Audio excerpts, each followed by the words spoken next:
Hanging up. That doesn't help literally anybody. You're live. Oh my God. Let's start out this pre-show interview by complaining. That's all you do. Yeah, well then Yeah, it's going to be a familiar, like slipping into a warm sweater. Mm-hmm. Yeah, that's part of the course for how these go for us. So And I would love to slip into a warm sweater. Today it was 90 degrees out. I got a nice sweater on. It's How gonna be 70 this weekend. What? Okay, so is that the high 70? Yeah, the high is 70. We're but still that's the other day that's we hit good for 100. November. Yeah, it was like 97 yesterday. Yeah. Yeah, If we didn't have- we didn't have clouds today, it would have broke 100 again. had a couple days a few weeks ago that were like, I think the morning was like 18 degrees. Ooh, So nice Brr. brisk morning. Yeah. I think I woke up and I was driving to work and I was like, ooh, the chill is in the air. It's only 89. It's 6 o'clock in the morning. It's 89 degrees outside. David's, Brr, I said. like- Not putting the AC on full blast today. Yeah. right. David's shivering cold when it's like 70, and it's kind of funny. Because it's cold. I'm a warm-blooded creature, born and Chris, raised. you're from Connecticut, right? Yeah. How did you adapt to Arizona? I would die if I went out there. I still haven't fully adapted. I've been here 9 years, and I still bitch when it's 115. It's not that bad. Like after it gets over 115, you just stop bitching and accept it.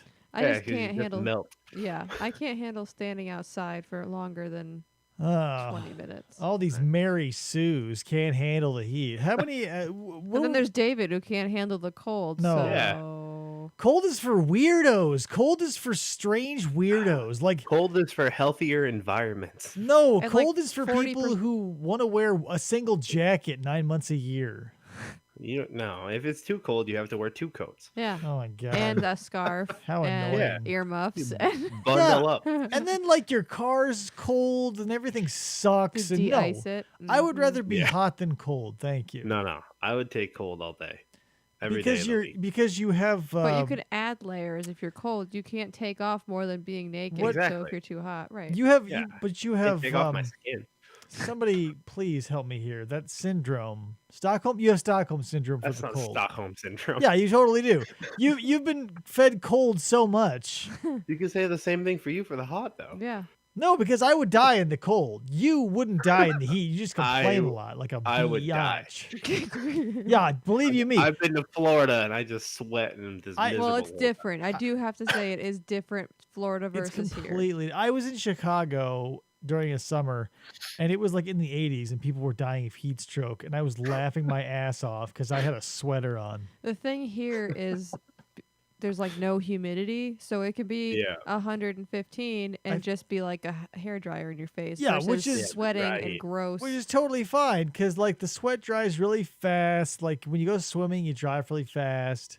Like it's not bad. You get in the shade, it's not bad. Real quick sound check. How does everybody sound? Can everybody hear Randy okay? I feel like he is a little soft. But if everybody is agreeable to it, I'll go along. Though Is later there on, anybody in the room yet? Is it just We've got 3 people watching, but nobody's talking yet. you can watch, Right. but you can't touch. Mm-hmm. I can up my volume if you want me to. Give it a shot. We'll see what happens. No. No, I'm pretty inconsistent with my mic positioning. How's that? I'm jumping up 6 whole points. That poof, it's like night and day. It's like Woof. we are now best friends living in the same room. I'm gonna sneeze. Oh my god, here we go. Back Bless you. room, green room, sneeze. Say refrigerator. Hi! No! Don't scream. There's a baby in the room. I will murder you and burn this place to the ground. Don't worry. He's totally asleep. Mm-hmm. When I put them down, they stay down. Not like you who plant them when they're still awake so they can kick the shit out of the walls for 9 hours to come. Jesus, you're going to plant them. You got to make sure they're out. He gets sweaty. Yeah, no shit. That's why you got to hurry and do it right. Oops. And just get in there, put him in a sleeper hold, maybe throw him into a camel clutch, give him the sunset flip right into the crib, and he's out like a light. Sunset flip. Yep. Ay, ay, ay. Pull the iron sheik on his ass. All right, I'm moving that spray bottle. Give me a second. Well, no one has even seen it. They're just looking at the logo. Now you We're made live, it. Randy. This is unacceptable. Oh my god, the noise. And his headphones aren't even on. I want to. What is this? Is I'm back. yeah, I know. I can hear you shuffling around the giantest room in the world. Thanks for muting your mic and making this a professional show, Randy. Holy shit. We're not going yet. It's fine. We are going. We We're are. live. There are people watching and waiting Yeah. with bated breath for the show to actually start, and you're giving them Yeah. shit. Yeah, no, they haven't seen the spray bottle, so it's fine. Yeah, and you didn't have to mention it, nor did you have to tap dance your way across the Sahara Desert of wood. Jesus. It's laminate.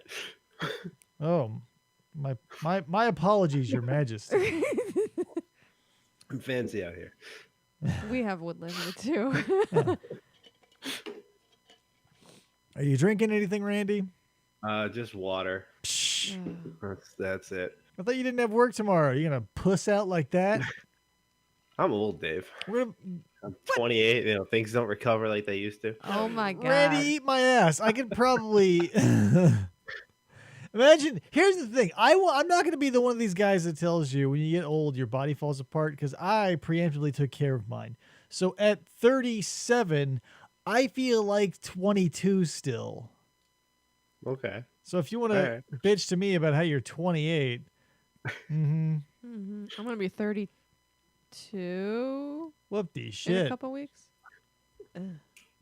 I hope I live long enough to, or I hope everyone who was telling me that I wasn't going to live long enough to show them they were wrong, that they, I mean, what are the odds that they're going to live long enough? They've been living bad. We can't talk about dying. We can't do that today. A lot of the stuff I've been reading has been about it lately, and so Chris is freaking. About death? Yeah, so I started reading The Meditations by Marcus Aurelius. Really good. I feel like I know that name, but I couldn't tell you anything. He was the Roman emperor from like is that the gladiator guy? No. Marcus Aurelius was I think from 161 to 180 or something. He was the last, what most consider the last Roman emperor of the Great Five, or the Pax Romana period. That's and there was the downward slope. So he basically wrote a book of musings and meditations on life and death and what to worry about and what not to, and how to basically it's just like a code of ethics that he basically was passed down through a lineage of old Greeks and or Romans and or other people. Okay. Pretty interesting.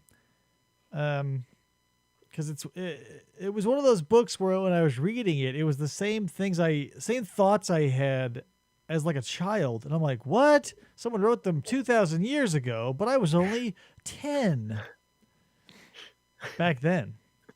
I'm 2,200 years old. I'm a vampire. You're looking great. Thanks. That's what I'm saying. You take care of yourself. You get up and out of chairs easy without complaining. Anyway, where are we, Krista? Where are we on eyeballs? We've got 3 and a like. 3 eyeballs. 3. It's a Friday, right? It's Friday. Where are but people? You put this up last minute today. Well, still, whatever. You can come by and see it later. Let's go ahead and, is our Kayla's moderator not here even at least? Well, now we have 4 and 2 legs.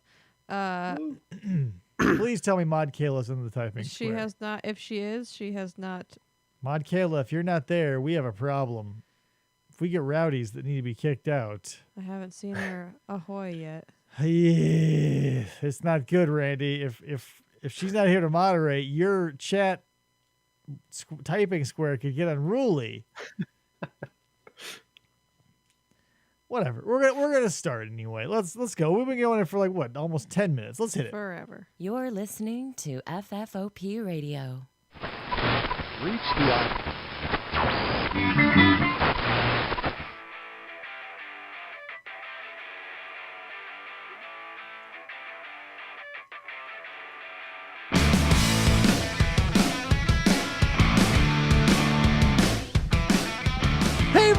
welcome to the show. My name is Dave, and this is Until My Battery Dies with special guest. You probably heard him talking if you've been here for a while, for the past, let's say, 10 minutes or so. But please welcome the namesake of the studio, the Dirty Randy Studios. Please help me in welcoming Dirty Randy. Also, there's Krista over there in the other corner. Hi. So this is Krista right there. And hey, everybody. There's Randy. So, I teased people with this a little bit. I said we might review something, but I was not about to tell everybody what it was. So, Randy, let's do a little backstory. I want to review something, and I wanted it to be something that was small enough that I could pass to somebody quickly that they could do it too. And so I can get their immediate feedback. So, and also coupled with that, I've been reading a lot of classic literature and going into like older and older texts to read those stories. So I came upon the Epic of Gilgamesh. And I said, Randy, you're going to listen to an audiobook of the Epic of Gilgamesh. Yeah, and I didn't finish it. You got to where you need to do though, right?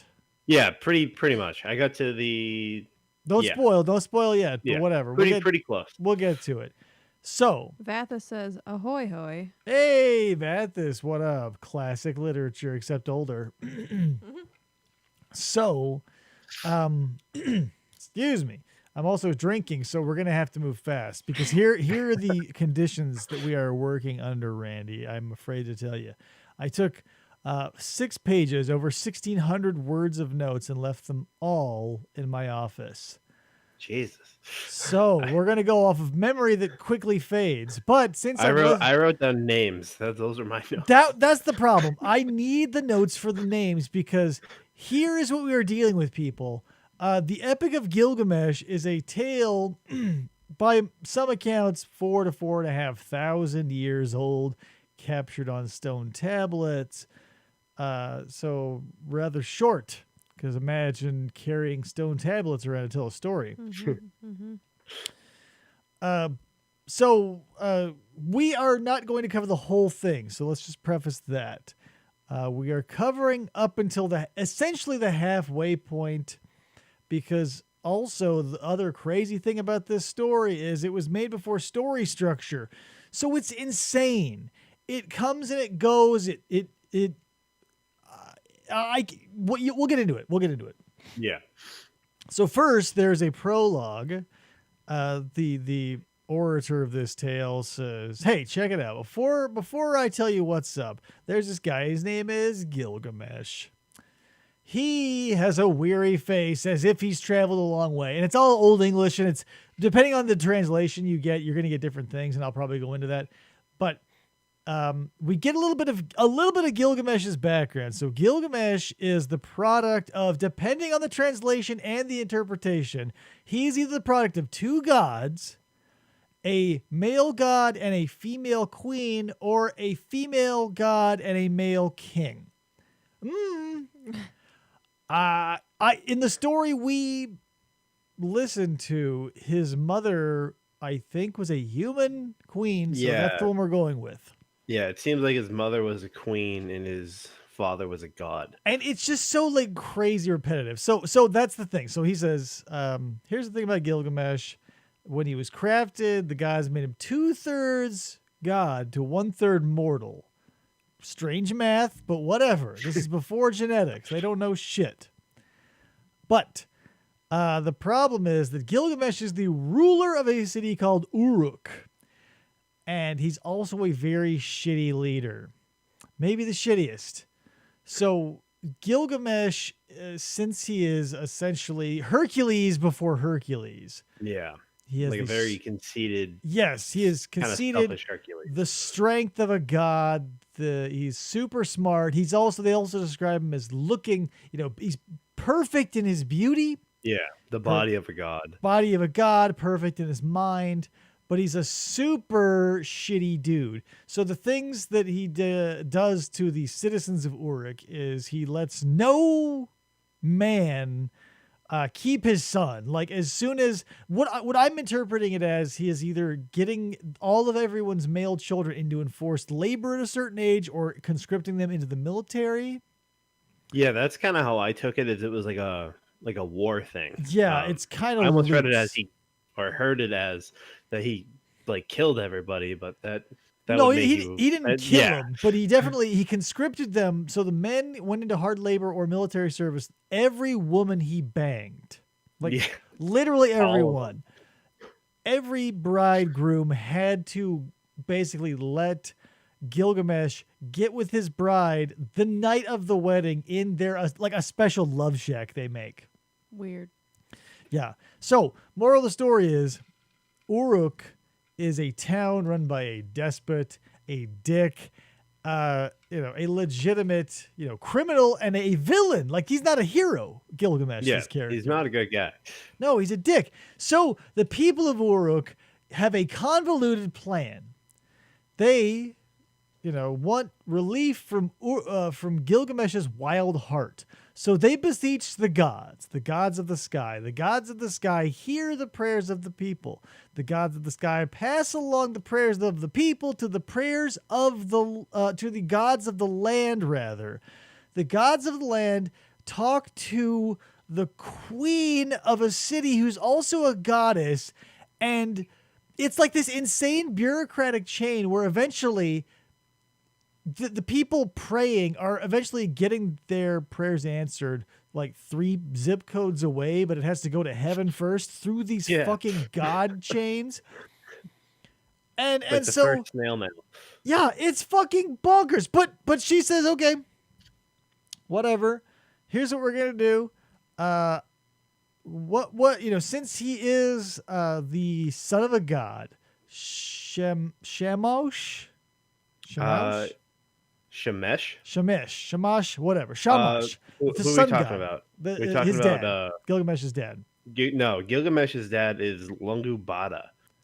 Well, so then is his dad not, or is his mom not Nisun? No, his mom is a queen, and his godfather, he's got his god, the father, his real father, which I think I took to be Shamash. No. And then his god representative, which was the other dude. No, his father is Lungubada, and his patron is Shamash. Okay, well, whatever. That's my understanding of it. That's the thing. It's a million years old, and it's in a different language, and also been broken to pieces. So keep in mind, this is not going to be a great, complete breakdown. Vasa says prima nocta. Yes, essentially. The 1% had all the rights. 100%. So Gilgamesh is a dick. So anyway, the prayers go up, they go over, they go down. The goddess of whatever says, she's the goddess of water and clay or something. So she mixes up some water, she mixes up some clay, she goes, and she drops a little Hershey's Kiss into the forest, and that Hershey's Kiss turns out to be Enkidu. So, Enkidu is a wild man. The reason he was made, which seems stupid if you stop to think about it, was that the gods' plans were that if there was another being with a heart as wild as Gilgamesh, they would meet and quench each other's whatever, and that would, whatever. Seems unlikely to me. However, we will continue. Fucking bonkers. But yeah, so we have Enkidu, and Enkidu. There's a million different ways you can say it. So Enkidu is a wild man. He's got crazy hair. Most depictions have him with horns. He has hair all over his body. Some depictions have him with hooves. But he's a wild man that lives with the gazelles and the whatever, and he drinks the water from the pond, and he eats the grass of the field, and he's like Bigfoot but with horns and made out of clay. So with my understanding of it, and maybe I just misinterpreted it with a lot of the repetition in the story, I took it as at some points I thought my download was broken. I did too. I think I thought that Enkidu was like an exact copy of Gilgamesh, No, just like no. a wilder version of him. And No, that's kind of how I took it. Initially, it may seem that way, but he is designed as an exact equal in passion and heart alone, because they later go on to explain how he has broader chest and shorter stature, and other things. Bigger of bone. Yeah, bigger of bone. So he is equal in strength and fire and whatever alone. Yeah. So, Enkidu lives in the forest until one day a trapper comes out and stumbles upon Enkidu at a little pond. And he's like, "Oh my God, what the fuck?" And he say it just like that. He goes, "Oh my God, is that a man or a monster?" And he goes back 3 days. He watches Enkidu at the water's edge, interacting with the animals 3 days. So the trapper goes back, tells his dad. And since there's no mention of this beforehand, I believe what he tells his father are all lies. So yeah, the father just seemed to like agree and know what was going on. Yeah, and like why did not weird. Like earlier when he was in the story, I realized that it's so truncated and so fast. There's a lot of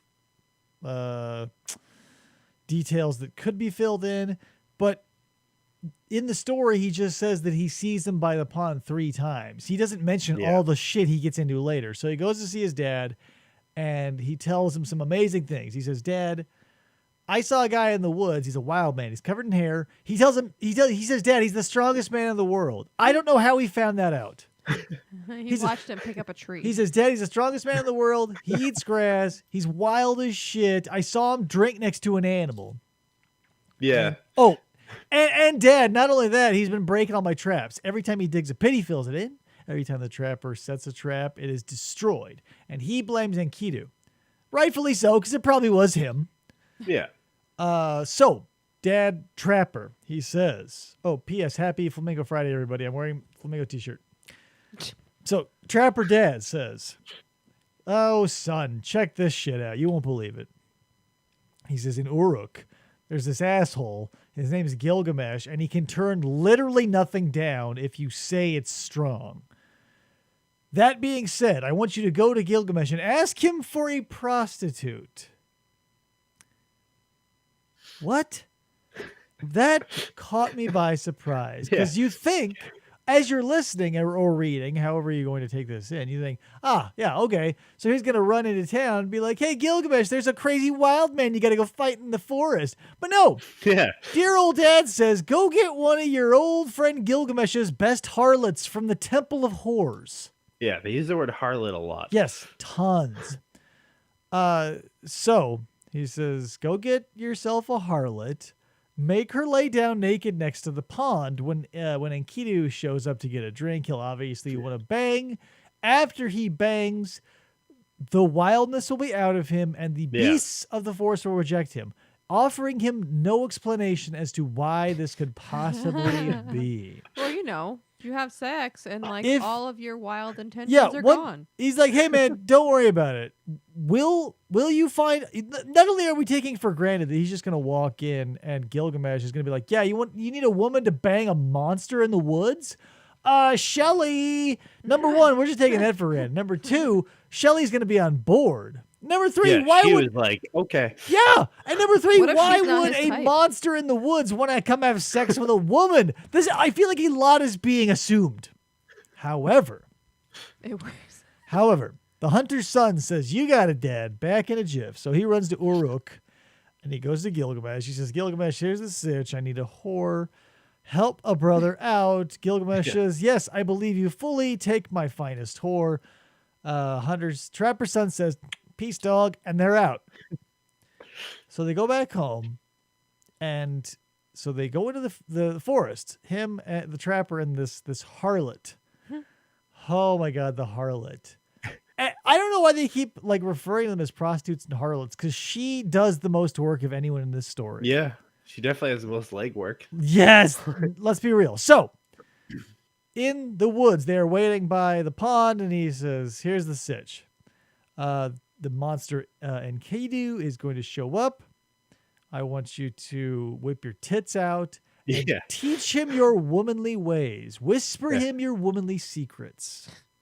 What? Yeah, show him your breast, lay him down, and teach What? him the woman thing. Yes. What the fuck? Make And him then, submit to you. like, I feel like this detail needn't be because it just adds awkwardness. So the first day, they sit by the pond, the harlot and the trapper, and Enkidu, no show. Day 2. Again, no show. So now these people, accounting for 8 hours of sleep each night, have spent 32 hours in each other's company, silent, Just waiting hanging out. for a wild man. And I have to think that at this point, the harlot might be getting second thoughts. I would. Like, so you want me to come out here and fuck a monster, and we've been there for 2 days and nothing's happened? You haven't even tried to kill me yet? What are we doing? So, third day. Enkidu shows up. He's with the gazelles. He's going to get some water because he's been eating so much grass. And the trapper's son says, there he is. There's the wild man. He's crazy and shit. Take them boobs out and get down at that watering hole. Give him your... Basically, another rehash of like, beguile him, number 1, bang him, and also teach him the ways of man. Like, he basically just pawns off teaching humanity to a monster, onto a prostitute he's borrowing from a tyrannical dictator. Yeah. Stranger things. Did they bring food and stuff with them to wait out this whole thing? Never mentioned. Never mentioned. Starving, and she's never like came up. famished and having to go screw this monster. It's a very spotty myth. So, guess what? The nude woman works. Enkidu comes around the pond, sniffing up that feed bag, and they bang for a solid 6 days and 7 nights. 6 days and 7 nights. They are banging at the edge of a pond. And at the end, he just, like, it seemed to me, maybe you got a different, reading of this, Randy, but it seemed like they banged for hundreds of hours. He immediately got up, like, stretched, cracked his back, and walked into the woods. That's kind of how I interpreted it, too. It's like, they spend a week connected, and then he just gets up and is like, all right, I'm out. He's like totally infatuated with her, and they spend the week like teaching her womanly ways or whatever, and then he just gets up like spring break. he does one of these numbers, and so he just fucks off into the woods. But here's the problem: old dad Trapper was right. All the animals flee him, and he's like, "What the hell?" And not only that, like his ability to run into the woods has also left him. Well, he's probably sore. Well, no, they say that his limbs feel of stone and he is tied as of rope. The strength is from his arms. Yeah. So he's just like, and that's the thing. So he goes into the woods for 3 minutes, feels tired from fucking for a solid week, and he's like, shit. And let's be real, fucking a week of fucking is going to upset a sensitive nose. And what have sensitive noses? Animals in the forest. It's all set up. Anyway. So pause this for a second. Sure. The guy that went with the harlot to the watering hole, was he Trapper. just watching the whole time? I assume. He just hung out? I assume he was either there or he just kind of like left. I bet he left because he was since Enkidu was destroying his traps and filling his pits, I'm sure as soon as the first encounter was over and the trapper got everything he could out of his system, he just went and started trapping again. Yeah, he was free to do his thing. Yeah, he's like, all right, that was cool. Thanks for letting me yank it. I got to go trap. And they're like, we're going to be busy for the next 630 hours. So he runs off into the woods. 3 minutes later comes back and he's like, well, the animals don't want me, so teach me how to be a man, I guess. Yeah, comes back and sits at her feet. Yeah, and so and he could talk, he could speak. Yeah, he's fully formed. Yeah, he's like 2/3 god, just like Gilgamesh.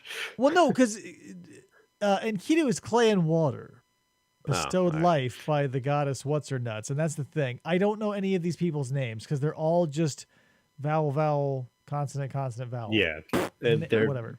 Difficult to pronounce. The ones that I remember, I will tell you, but I'm going to tell you I don't remember a lot of them. Here's where it gets instantly infuriating upon hindsight, because after teaching him like, hey, there's a city called Uruk, and men live there, there's cool stuff there, but the guy who rules it is a real dick. And so Enkidu's like, oh man, I hate dicks. Take me to this dick, and I'm gonna shout at him. I'm gonna tell him stop being a dick. I hate dicks, says Enkidu. So they say, okay. So they pack up their shit and stop at a farm. This part is confusing. So they stop at a farm, and the farmers there just like take them in immediately. Is this the harlot, the trapper, and him? No, and just the harlot. Just the harlot and Kidu go to Uruk, but they stop at the outskirts, essentially, on this little goat farm and sheep farm. And meanwhile, what's his nuts? Gilgamesh has a dream. He has his first dream of this epic. Oh, yeah. And he talks to his mom about it. He goes, hey, Mom, check this shit out. Yeah. He said, she knows exactly what it means. Everybody except Gilgamesh knows what his dreams are. Like, and they have no problem stepping right in to tell him. That's a theme of this story. So the first person labeled Gilgamesh's mom says, okay, what's your dream? And he goes, okay, so this thing fell from the sky and I couldn't move it. It was super heavy. And then I loved it like a woman. And even though I couldn't move it and I loved it like a woman, I somehow brought it to you, and you told me that this thing was my brother and that you adopted it and we should be happy together. What's up with that? And she goes, oh yeah, so I made this thing and it fell in the woods and it's for you. And it's Enkidu. I made you a companion. Yeah, he's your best friend. Spoiler alert. Why didn't I bring him here? I don't know. He's literally hundreds of miles that way in a forest. Sorry about it. So, at the sheep farm, the harlot splits her clothes in half, gives Enkidu half, and she keeps half. And he also learns, like, he cuts his hair, he sort of styles himself, he oils himself up and he gets nicely dressed, essentially, and they call him as looking like a bridegroom.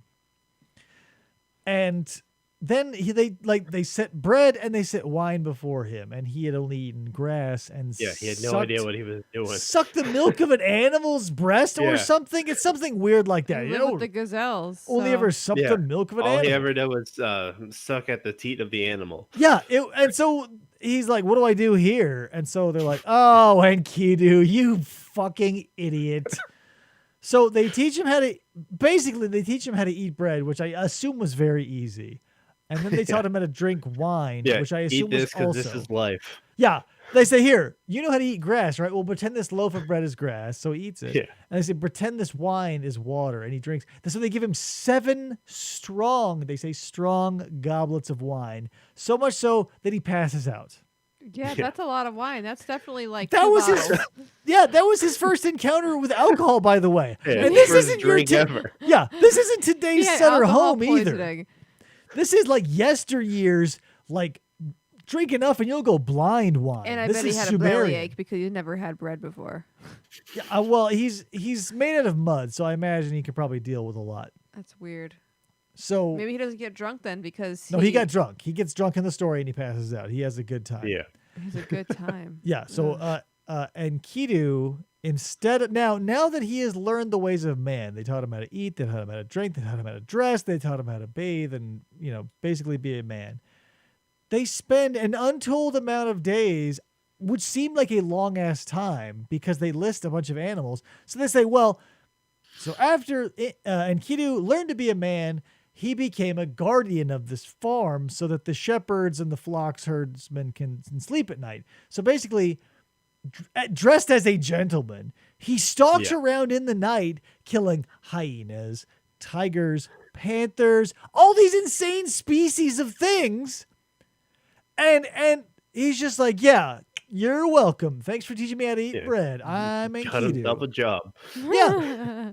And so things go on like that. They completely forget about Gilgamesh and the reason he was pulled from the forest via fucking. Until Randy, something happens one day. And it seemed to me by complete coincidence and chance. There was a man walking past the farm. And Enkidu was, I think, milking a goat or something. And he saw the dude and he called out to the harlot. And he's like, hey, harlot, go ask that dude what the fuck he's doing over there. And she goes, you got it. So he runs over and she goes, hey, what's up? And he goes, oh, man, here's my story. So I live in Uruk and my son or somebody is getting married. And here's the thing. His bride is really upset. And also my son's upset because of the whole like Gilgamesh has to bang everybody thing. And then they go on to explain that he has had this right since his umbilical cord was cut. So when do you think was his first... Like, do you think he was puppeted by his dad the first time, possibly? Because why bring up the umbilical cord? That is so far away from your first even, whatever. So, but he was also created by the gods. So did he have an umbilical cord? So we don't know. Okay. Is this harlot getting paid to hang out with fucking Enkidu? No. They're just living on this sheep ranch, essentially. Yeah, she's just, freeloading. And listen. Shouldn't she be like doing her No. work Everybody in this situation is making out like a king because the farmhands and the shepherds and everybody are getting protection from this superhuman wild man protecting their flocks so they get to sleep a full night. What's their nuts? I'm sure is servicing him on the regs, and now that he smells good and looks nice, must be a nice lay. Yeah, that's true. Yeah. So what's the downside? Like, Enkidu gets to be everything he's always never realized he wanted to be. Mm-hmm. And so here's the thing that fucks up. They've completely forgotten about Gilgamesh, the tyrannical ruler of Uruk. Save for this one dude walking by telling this story. So he tells the story and he's like, yeah, here's the sitch. Like, things are like, he tells the harlot so she can tell, Enkidu. So she should know most of this shit already. She goes, yeah, there's still enforced conscription into labor and or the military. He still bangs everybody's female associate and, basically just fills him in on what we already knew from the beginning. This gets Enkidu so fucking mad. He's like, that's it. He's like, we're leaving right now. He's like, I am going to get a weapon. I am going to run at this dude's face. He's like, we're going to have us an old-fashioned Titanic fight. And it was a reoccurring theme that he keeps yelling that I'm going to yell at Gilgamesh that I'm stronger than him. Yeah, that's the thing. Than him. That's what got him out of the woods in the first place is like he wanted to prove to himself and everybody that he was stronger than Gilgamesh, then forgets on the farm. Yeah. Now he's doubling down. He's coming to right all of Gilgamesh's wrongs and again to shout at him and domineer and dominate essentially. Yeah. Oh boy. So him and the harlot is like, okay, this isn't, because she knows what she has to lose. So the day, they're essentially erecting this fuck palace to their goddess of love. The bride is inside. The bridegroom is somewhere crying his eyes out. And Enkidu is basically hanging out at the front door like a bouncer. Yeah, just waiting. Yeah, this stout. And that's the thing. As soon as he walks into Uruk, everyone looks at him and immediately he's like, oh, hey, this guy can beat up Gilgamesh. Like, nobody asks a question. They all are just like, oh, great. Woo. We were looking for savior. We were looking for a broad-shouldered, hairy-horned wild man to calm the wild heart of our tyrannical leader. And they're all shaking his hand and shit. And he's like, yeah, I'm just here to do the right thing. So anyway, flash forward. fuck beds, everything. Gilgamesh is on his way, and Enkidu sticks out his foot. Yeah, And just stops steps him. in the way. He's like, He's like, that's not cool. And he's like, So he tries to get around him again, and there are like 3 altercations where he tries to get around him, but Enkidu is not into it. Yeah. So, they have I imagine what happened since these dudes are both, Gilgamesh, a perfect body, perfect in beauty, perfect in every way. We have Enkidu, who matches him in every way possible except beauty. So we have these 2 titans, and they kick each other's ass all over this house. They throw themselves through pillars and stuff. Thank God this was only erected for fucking, and it wasn't this poor woman's house. Yeah. Because they destroy it. They bust the jams, like they're in my head, it's like a sort of miniature version of the Hulk and Abomination fight from the Incredible Hulk. It's just like bam, smash, smash, because you have these stout dudes, and they're both made from gods. They're immortal, essentially, and indestructible. And at some point, they realize that they are equal to one another. Yeah. And I thought Gilgamesh kind of won. Was how I interpreted it. How did barely beat him. In what way? I don't know. Just from the way I. Because if I were to interpret it, I would say that Enkidu was the winner. So that's the thing. It's open to interpretation. However, it is a statement. I interpreted it as like Gilgamesh won, but because he was like calmed down by having a fight, he was like happy about it. No, I think that's it. Is like Enkidu wanted to, I think after they both had proven themselves worthy adversaries of one another, because Enkidu immediately forgets about how shitty Gilgamesh is as a king. Yeah. And Gilgamesh, even though he has nothing but arrogance and anger, immediately takes this as a given, and they are instantly ironclad best friends. Yeah. Kayla's just here. Immediately. Kayla is here. Yay. So, strange shit, because they don't discuss anything. Like, again, no. Not everything. The second half of what brought Enkidu further from the wild into civilization completely swept under the rug. So they spend an unknown amount of time. Who knows? Months, years, don't know. But after a while, Enkidu gets bored. He says, "Oh man, I'm a wild man. This is all boring. I'm bored." And right around that same time, Gilgamesh has the bright idea of, because I feel like at this point in the story, someone clues in Gilgamesh that he is not immortal. Yeah. Like, I don't know, I can't remember how he finds out or if someone tells him or whatever, but he's like, I found out I'm not immortal. So as Enkidu is getting bored, Gilgamesh is getting restless, and so he wants to go and write his name where no one has written their name before, and in a quaint metaphor for immortality in Sumerian and or Akkadian times was to get his name stamped onto every brick. Yeah, his name stamped on a brick. Yeah, make a lineage of his name. Yes, he wants every brick in, to bear his name, and he wants to go and write his name and erect a monument to the gods where no one has before. And so he gets the great idea of, he's like, oh, you know what? There's a cedar forest, and there's a giant monster that lives there named Humbaba. Humbaba. This is where shit gets wacky because you'll get it. You'll get it. So Gilgamesh says, let's go kill Humbaba.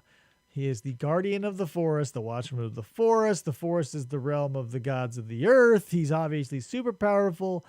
If I kill him, I'll make a name for myself. Great. Good on you, Gilgamesh. If I die, people will sing songs of me in expiration due to combat with Humbaba. Humbaba.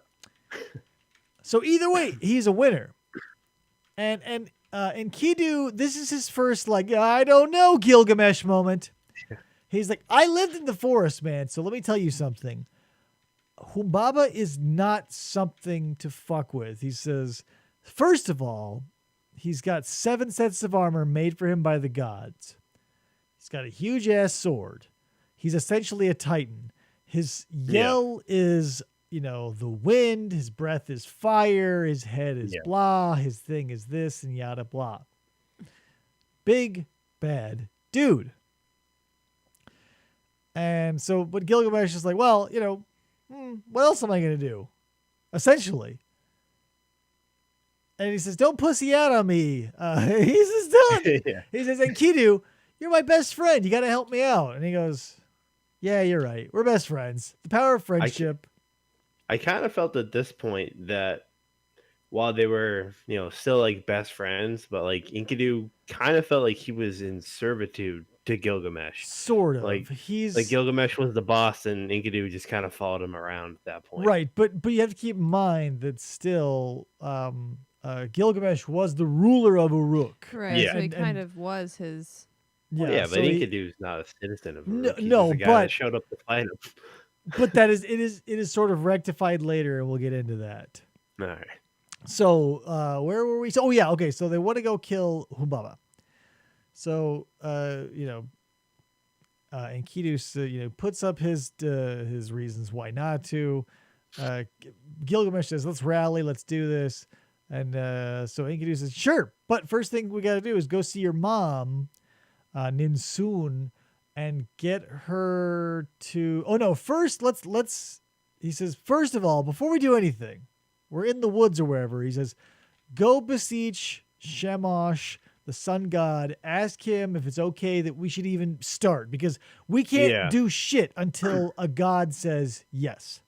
Yeah, get Shamash's approval. Get Shamash. So Gilgamesh takes a white, black kid and a white goat kid and a black goat kid. Yeah. And a white black kid. Jesus Christ. So he takes these things into the woods and he besieges and he cries and he calls out the Shamash and he sacrifices these goats and he essentially says, with a silver saber. Yes. He says, hey man, Shamash, you created me. Because see, that's the thing. He says he created him. So that's his dad. He says, because he guilt trips him. He says, hey Shamash, it's your son Gilgamesh. 2/3 God, 1/3 dude down here. See, I still don't think it's his dad. I think it was the Lungu Bada was his dad. I think Shamash was just kind of like that cool uncle that just does what you want him to do. But then the queen later calls that god his dad. I don't know. That's why I'm saying, I think that's maybe the interpretation is I'm getting is like the sun god was his dad. Nisun, whatever. We'll get to it. I think Shamash was his patron. I think Shamash got together and banged the queen. Whenever you guys say Shamash, I think Shamaun. Shamaun. So whatever. He calls the Shamash and he says, I wanna prove myself, man. You're the one who made me. You gave me this wild heart, you gave me this yearning. Now you gotta do me another solid and give me a hand when I go kill this unkillable monster. Yeah, let me go kill this thing.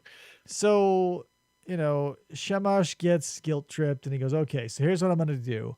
There are 8 winds. We've got the west wind, the frost wind, the demon wind, the north wind, south wind. Yeah, you get 8 winds at your disposal. When you need them, you have but to call. I will send you these winds. So don't worry about it. Wind. Okay. A windy day. So there are 8 winds. Yeah. The 8 great winds. 8 great winds. Kayla thinks when you say Windfalls? No. Shamon. She says Shamu. Shamu. Shamosh. When you say wind, it sounds like you're saying win.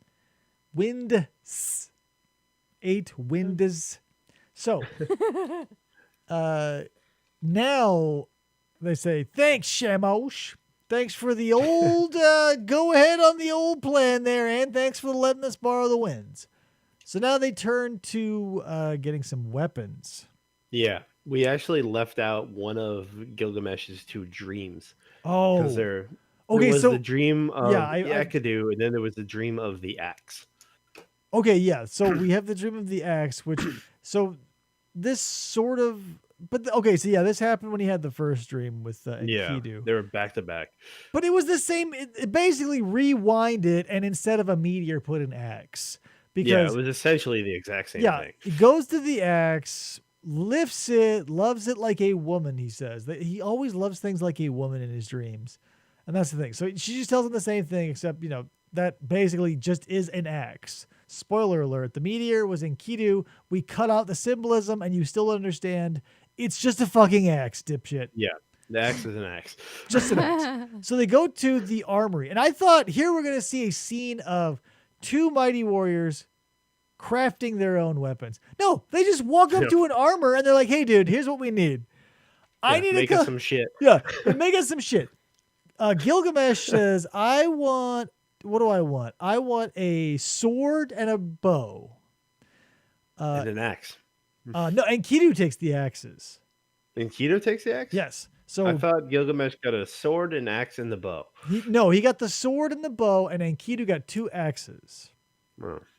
But that's the thing. They basically spent, I don't know, it probably took them, because they talk about it was 30 score pounds of weapons that they carried each. 30 score. A score is what? 14? 4 years ago. I don't know. I think a score is either 7 or 14. So take 30 pounds times 7 or times 14. Those are how heavy their weapons are. They are heavy as shit. They are made of lapis. They are made of gold. All this other what? Side note, fun fact. Yeah. Our lag is 33 seconds because Kayla wanted to play a game and she had me wave my right hand when I saw. 33 seconds. I can't control the lag, people. I know. It's YouTube. So where were we? 4 score. They got their super heavy ass weapons. A score is 20. And not only that, okay, so 20. That's so 30 times 20. That's how many 600. pounds each of their weapons were, and each one of them carried 2 weapons. 1,200 pounds. Isn't that like a ton? How much is 1,200 pounds? It gets better. It gets better. Because while these master craftsmen are making these weapons, Gilgamesh and Enkidu are basically getting drunk and fucked all over town because they literally have nothing else to do. Yeah, they're just bored. Yeah, so they get their weapons and they say, okay, we're off to beat Humbaba. And the townsfolk, I think, are like, hey, go see your mom, the queen. Yeah, she's got an visit inn. your mom first. Yeah, basically do the same thing that you did earlier, but have your mom do it. So they go to mom, Nisun, whatever her name is. They go, hey, mom, check it out. We're going to go kill Umbaba. We need you to ask Shamash if he can give me a blessing so that I'll be protected. Like, I got the winds, I got a weapon. Now I need this blessing.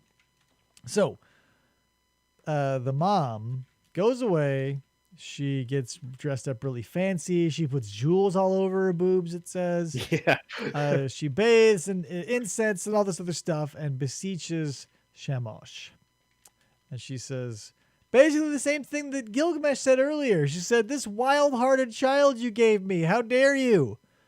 Now give him a hand, God damn it. And he goes, zap. And he goes, okay. So, you blessed and you whatever. You got blessings. And since the blessing, he worded it in such a way that it could apply to not only him, but all children of Nisun? Yeah. So she thinks quick and she goes, oh, that's cute. And she goes, hey, what's this guy's name? Enkidu? She goes, come here, little buddy.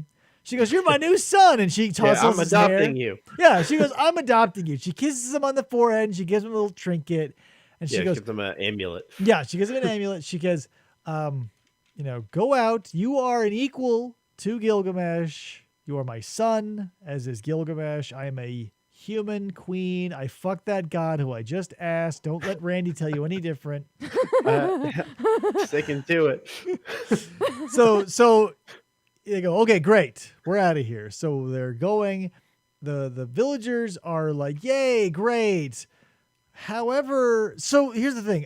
When you're reading it or listening to it, it feels like there's no time at all. So what I imagine is the city of Uruk now loved the new calmer, new Enkidu 2.0 inspired Gilgamesh because they say, please do not go. Humbaba is an unwinnable titan. He's a monster. He's a fiend. He is a god among gods. And I'm thinking, just let him go. Like, he was a dick. Like, everybody, like, it's still early enough that literally everybody's wife and or daughter in town is still been fucked by this dude. Yeah, there really is no kind of time frame on the way things happen here. And even if it was like 10 years, still everyone in town would have a fresh memory of fucking this dude. Whatever. They say, please don't go. He says, I got to do it. Yeah, so, I need to do this. Here's the thing. The forest is 10,000 leagues across. Yeah. 10,000 leagues across. And it is, what was it? It was, they traveled 20 leagues before they break fast, and then another 30 leagues before they break. So they leave, when they leave, they travel 20 leagues, break fast, travel 30 leagues, and fall asleep. So they travel 50 leagues a day to the forest. A league, depending on the time frame, is between 3 and 4 miles.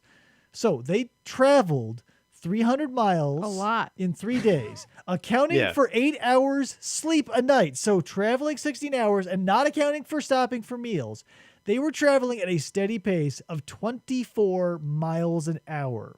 It even says they traveled 3 months worth of travel in 3 days. Yeah, in like 3 days. Carrying 2,700 pounds of gold and lapis lazuli weapons. That's over a ton because a ton is 2,000 pounds, says Kayla. Yes, it was a hell of a journey. So they get to, they also go over 7 mountains, but they just glance over just that. 7. There's like 7 mountains. They were running 150 miles a day, and they passed 7 mountains, and they finally get to the forest. And it's this great forest of cedars, these huge cedar trees. And I think this is where Enkidu has another cold feet moment. Yeah, and there's something like a gate that Gilgamesh opens, and Enkidu's like, "Oh, I don't know. I'm gonna go home." They got to cross the threshold. Well, no, he says he has to go home later. This one, he's just like, he reminds him. He says, "Panic attack." He just says, "Hey, man, Gilgamesh, FYI, just remember, I said it before and I'll say it again. Humbaba is a giant, unkillable monster. I know we've gotten blessings and weapons and incantations and all this shit, but I'm scared." Yeah, I've met him. I'm scared of him. I still remember him and the mountain shake in his voice. And Gilgamesh is like, "Don't worry about it, dude." And he goes, "Cool. Don't worry about a thing. We'll be fine." So they go into the forest and so this is when it gets weird because they get into the forest and Gilgamesh takes an offering of something up to the mountain and gives it to the mountain and asks for a dream. He says, "Mountain, please give me a dream." Yeah. It is somewhat implied that Enkidu erects a drug tent. However, I am not sure. So he has his first dream. The first dream is he is facing a giant bull. It is Gilgamesh and this giant bull locked in mortal combat. And in his dream, the fight kicks up so much dust that his eyes are obscured. And then it felt like to me a hand just reaches out of the dust and hands him a goat skin of water, and he feels better about it. Yeah. So he goes to Enkidu and he goes, "Whoa, dude, here's my dream. What does that mean?" So Enkidu goes, "Oh, good news, dude. This is a great omen." So the bull, that's exactly what this means. The bull, that's Shamash. I know you were fighting him. Let's glance past that. That's Shamash. He's great. The guy who handed you the water, who did you say his name was? The guy who starts with an L? Lingubada. Yeah, Lingubada handed you the water. So that's what I'm saying, man. I think Lingubada is his own personal god because he makes sacrifice and mention of his own personal god, which I think is Lingubada, but his dad, I don't know. Shamash. I'm willing to bet that Lincoln is the dad and Shamash is the patron. There's no way. Like then who? Where's the god? If his mom is the queen, a human queen, where's the god? They're both gods. No, they're both gods. For the record, the Google Internet says Gilgamesh's dad is King Lugalbanda. Lugalbanda, whatever. So maybe maybe the He's gods the god used. king. So here's the thing.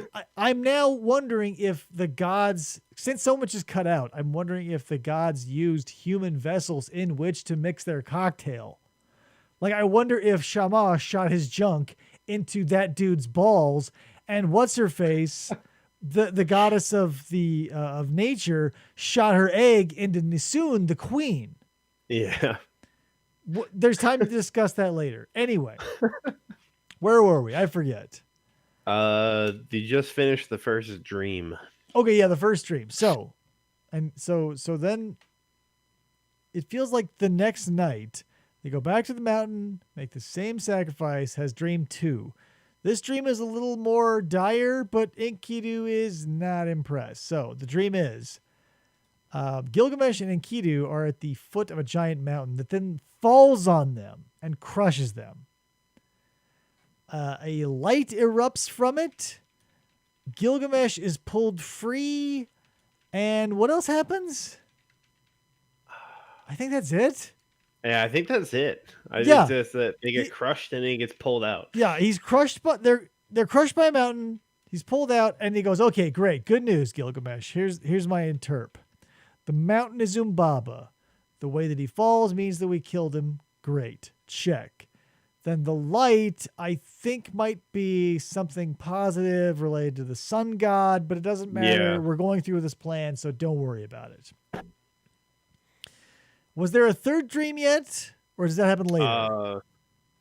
I think Enkidu has his after the 2 good ones that Gilgamesh has. Yeah, so what Enkidu's dream... Enkidu's was bad. Right. I think they're all bad, but so Gilgamesh he's like, hey, I pray for Enkidu to have a dream, and Enkidu has a bad dream. Here's the thing, it's confusing because the way it's written, it says, they're in the drug tent. Gilgamesh makes his sacrifice to the mountain. He says, now give Enkidu a dream. So he's sitting in the tent watching Enkidu, who is asleep, and then Gilgamesh falls asleep and says that's when he has his dream.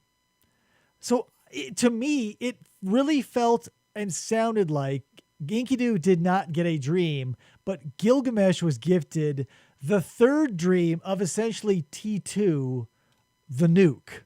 Yeah. Because he says, did a god walk by here? I'm scared as shit. What the fuck happened? He goes, I had a dream where fire erupted from everywhere and fell from the sky, and everything was turned to cinder and everything fell to ash. So basically, the Linda Hamilton chain link fence scene from fucking T2.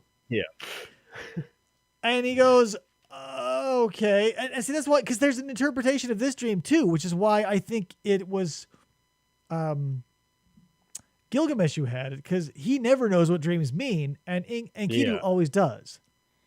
So he says, yeah, that's good news too. Total eradication of you and everyone you hold dear is totally great. I love it. Let's keep going. So they say, okay. So the way they get Humbaba's attention seems pretty low impact. Yeah, they just chop a tree. Yeah, they yell out, and no, they don't even yell. They just chop a tree down. They don't even yell. Yeah, like I think Enkidu takes his axes and chops down a cedar, and somehow Humbaba knows and yells. He yells, and everybody can hear him miles around. And so Gilgamesh passes out. Yes. Oh my gosh. So yeah, what a now we have Gilgamesh chickening out. So yeah, but does he pass out yet? Because Humbaba is still in his house. I don't think they've seen him yet. From the way I remember hearing it is from the scream alone, they chop down the first tree. Yeah, and then he just falls asleep. Okay, so maybe it was here. So after they chop down the first tree, Humbaba is pissed and screams and scares the whole forest, and Gilgamesh goes out like a light. Yeah, He just done. held fast by fear. And so this is when we get Enkidu's first pep talk. He's like, hey man, you drug me out here. You got to write your name on shit. You want your name on some bricks. Wake up, dude. Yeah, let's do this shit. And it works.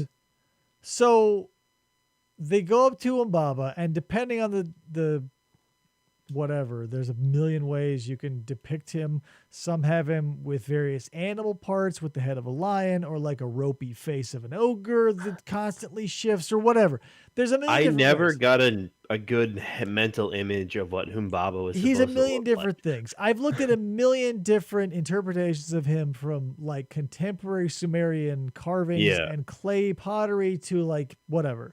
He's whatever your heart desires. Yeah, He's image is from the description they say a little later, but I think that's just kind of more like an analogy of a thing. Yeah, but that's so kind of how I built him. He's whatever you want to be. He's the big bad boogeyman of the fucking forest. Yeah, and that's the thing too, is on 2 occasions now, Gilgamesh and Enkidu have gotten the okay from the sun god, essentially the head of all gods, to kill the guardian of the forest, which is the domain of the gods.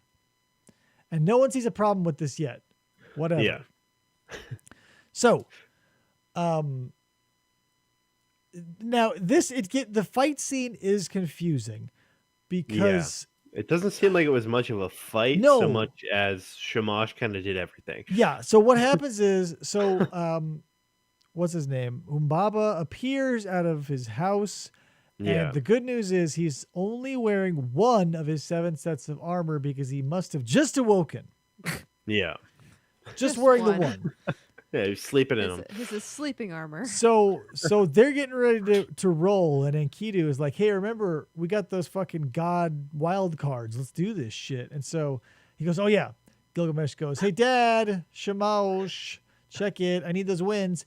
And so now Shamash shows up, buffets Humbaba with all 8 wins in his eyes and his face, and essentially ties him down.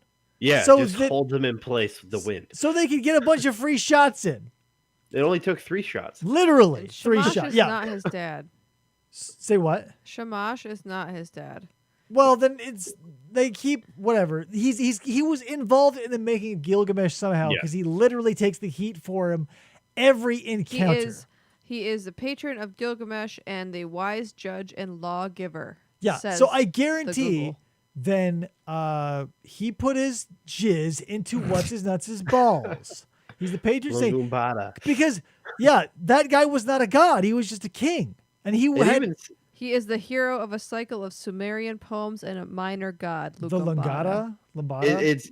It says in it earlier, back when they were like talking to his mom, and Enkidu tells Gilgamesh, he's like, no, you got to talk to your god, Lungumbada.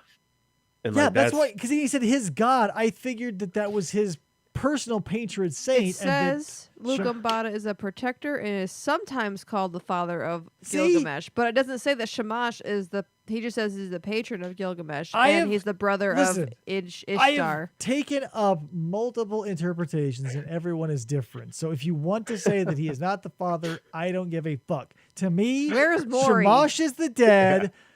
Lambada, Spark Notes. Lambada is the dude who either carried him in his balls or is his patron saint. Lineage over. Quit fucking bringing up the genealogy of this because you're hanging up the story. You brought it up last time.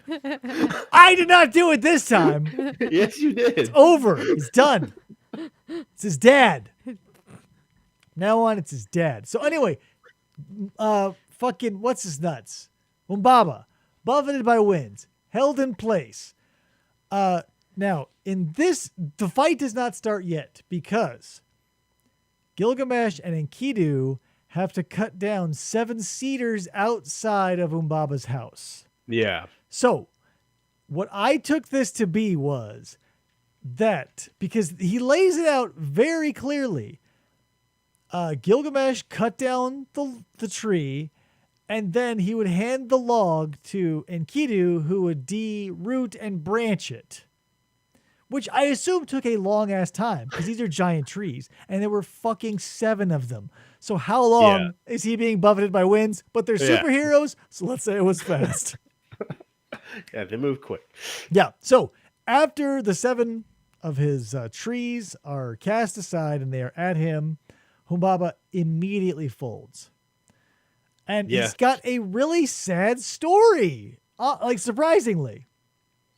He says, Gilgamesh, before you kill me, hear my story. He says, I've never known the love of a father. I've never known a mother. I was born of the mountains. You know, the wind is my mom. He's like, it sucks out here.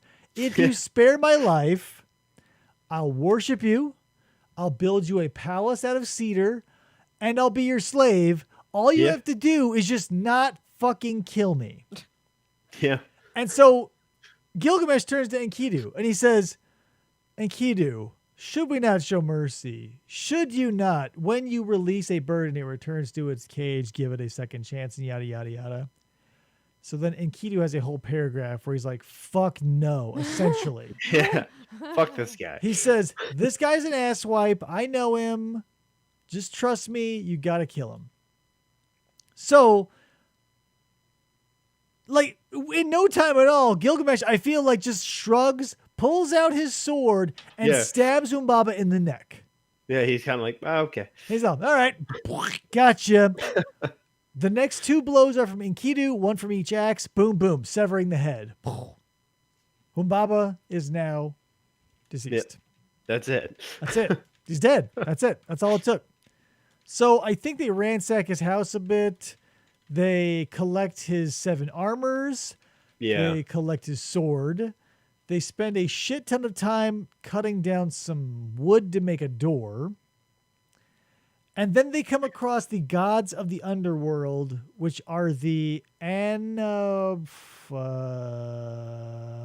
starts with an A. Hold on. The I got nothing on this. Come on, one. Randy. I got nothing. Randy. David's struggling, and I have no idea what he's talking about. Whatever. He comes across these buildings that are essentially the homes of the gods of the underworld and or possibly just the gods of the earth. Yeah. And then shit gets confusing. Yeah, I kind of fell off a little bit here trying to keep track of what the hell was going on. It goes nuts. Okay, so they bring the head of Humbaba back home, and the gods are pissed. Yeah, they're not happy. They are like, what the fuck, dude? Like, they go to Shamash and they're like, dude, what the fuck happened here? And he's like, So they're like, well, that sucks. So then Ishtar enters the picture. Ishtar is a goddess of beauty and or something. Wine. Yeah. Wine and wisdom or something, whatever. So Ishtar, she says, check this out, Gilgamesh. I want to bang you exclusively. I'm a goddess. It'll be awesome. We'll bang full time, yada, yada, yada. Yeah, let's do this. So he is like, wait. In the first written example of critical thinking, Gilgamesh says, wait, so when you got tired of this lover, what happened to him? When you got tired of this guy, what happened to him? And basically lays out a Trail of Tears style, like, lineage of spurned lovers that she murdered or cast into hell or turned into an animal. Oh, she's the goddess of love and fertility. Sorry. Okay, so yeah, but she has had a lot of fucking related destruction behind her, and Gilgamesh recognizes this. He goes, no. Yeah, thanks, but no thanks. And Shamash's sister. Okay, yes, yeah, Shamash's sister. So, she... Now, and this, I am underplaying it, but it is a literal dressing down. Like, he goes over every disgusting thing she's ever done for the sake of just fun or whatever. So she gets pissed. She goes crying to Daddy. She goes, Dad, Gilgamesh said basically a bunch of stuff that's true, but he shouldn't have said it. Yeah, he was mean to me. And he goes, well, you tangled with him, right? You like brought a fight to him. He called you a whore. You ran away. Sorry, can't help you. She goes, I want the bull of heaven. He goes, no, I'm not giving you the bull of heaven because a dude called you a whore. She goes, fuck you, Dad. If I don't get the bull of heaven, here's what I'm going to do. I'm running down to hell. I'm breaking the gates open and literally letting everybody loose. Nobody will know who's who. The dead will mix with the living. The dead and the living will eat the same food, and it'll be fucking chaos. And he goes, Yeah. Oh, you fucking bitch. We'll eat all the world's food. Yeah. He goes, How okay. can she do that though? She's a bitch. Yeah, And but She does what she wants. how can she Yeah. just open the gates No, of hell? not open, smash. She would destroy Yeah, them. She destroy would them. destroy the gates of hell, letting all incumbents. Oh, yeah. It Loose. says she is also the goddess of war. Yeah, All she's, right. she's Oh, pissed. cool. So her dad's like, fuck. All right, but here's the thing. The caveat is if I give you access to the bull of heaven, it is going to cause a legitimate drought and famine in Uruk. You are their patron goddess. Can they sustain themselves for 7 years? Have you grass for 7 years for the livestock? Have you grain? Have you water? She goes, I got it all covered, god damn it. Now give me that fucking bull. I want the bull. So he goes, all right. So here's the bull. The bull goes down quicker than Umbaba. Yeah. The bull is a What? titanic monster, a bull of heaven. And what happens is it is immediately seized by the horns by Enkidu. Yep. He casually over his shoulder to Gilgamesh says, hey, between the haunch and the horn, plunge that sword. Yep. Just stab it real quick. Gilgamesh hops up there, bam. It's done. Literally Yep. in seconds. Yep. So Gilgamesh and Enkidu killed the bull of heaven. They rip the heart out and they give it as an offering to Shamash, the sun god. Ishtar, understandably upset because now she has been humiliated twice. So this is as far as I got. Okay, so she gathers the So harlots. Heaven Bowl is the end of me. Okay, so she gathers the harlots, the nurses, all the women of Uruk, essentially, to cry over the bull because it is such a beautiful thing and it has been destroyed. Whereas Gilgamesh gathers the armorers, the soldiers, and all the cool dudes to gather around and check out how fucking awesome it is that he killed it. Spoiler alert, since it's from heaven, it's got treasure. It's got two huge, immense horns of gold and lapis and all these precious metals and jewels and have, for some reason, a valuable oil in them that Gilgamesh gives to another god as a sacrifice. I thought it could hold like a ton of oil. I didn't think it had the oil It in did it. have the oil because he Oh. references how much they collect and he uses that as not a sacrifice, but an offering to some other god. Yeah. I just took it as they were like big enough to hold X amount. No, but they had the yeah, oil. I misheard. Okay. So, Ishtar, now very upset, climbs upon the outer wall of Uruk and curses Gilgamesh. She's like, you suck. You're a dickbag. You killed the bull of heaven. I fucking hate you. Eat it. All this other Sumerian shit. So Enkidu steps a little too far here. So Enkidu, while Ishtar is having her fit upon the fence, the wall rather, he takes the bull's thigh and he throws it up and it hits her in the face. And he goes, if you were close enough, that is what I would do to you, bitch. I am going to kill you. I did hear that part. Okay. So, I'm yeah, still- he still with basically you. threatens the life of Ishtar. Give a god a death threat. Yeah. So God of war. she fucks off and they have a big ass party. The first of, many giant civilization ending parties to come. So they all have a party. Everybody passes out, but Enkidu has a dream, and this is a bad dream. The gods Shamosh, Adu, and some other one decided one of them should die. And the reasoning is because they not only did after they killed Humbaba were all the gods pissed, aside from the guy who was completely complicit in it, Shamash. But after they killed the bull of heaven, that double pissed everybody off. So they killed the guardian of the forest, who essentially worked for the gods, and then they killed the bull of heaven, which is essentially just a pet of the gods. So one of them has to die. And I don't know why it's just taken for granted that it's Enkidu. But he says, all right, this sucks. And he has this long speech, and he's like, man, this sucks. I'm going to have to go to the gates of hell and sit there on the street corner without you, my best friend Gilgamesh. Oh, man, I hate it. It sucks. I don't want to die. This sucks. And he gets sick. And he gets sicker and sicker and sicker. And this lasts for weeks. He gets sicker for at least 12 days. He is bedridden and every day gets sicker, weaker, and more enfeebled. And so as he's fading away, Gilgamesh is there the whole time. He's like, this sucks. You're my best friend. I hate this. And so Enkidu, he's so angry that he has to die. So he calls upon Shamash, and he's like, now it's time for the fuck you tour. He's like, Shamash, hear me now. He's like, remember that trapper who found me? I want you to burn his ass to the ground. I don't want him to ever catch anything. I want him to get boils on his face. I want his dick to fall off. And basically just wants this guy to burn for generations. That's how fucking angry Enkidu is. He's like, kill that motherfucker. And then once, after a 20-minute tirade toward this trapper is spent, he then turns his attention toward the harlot.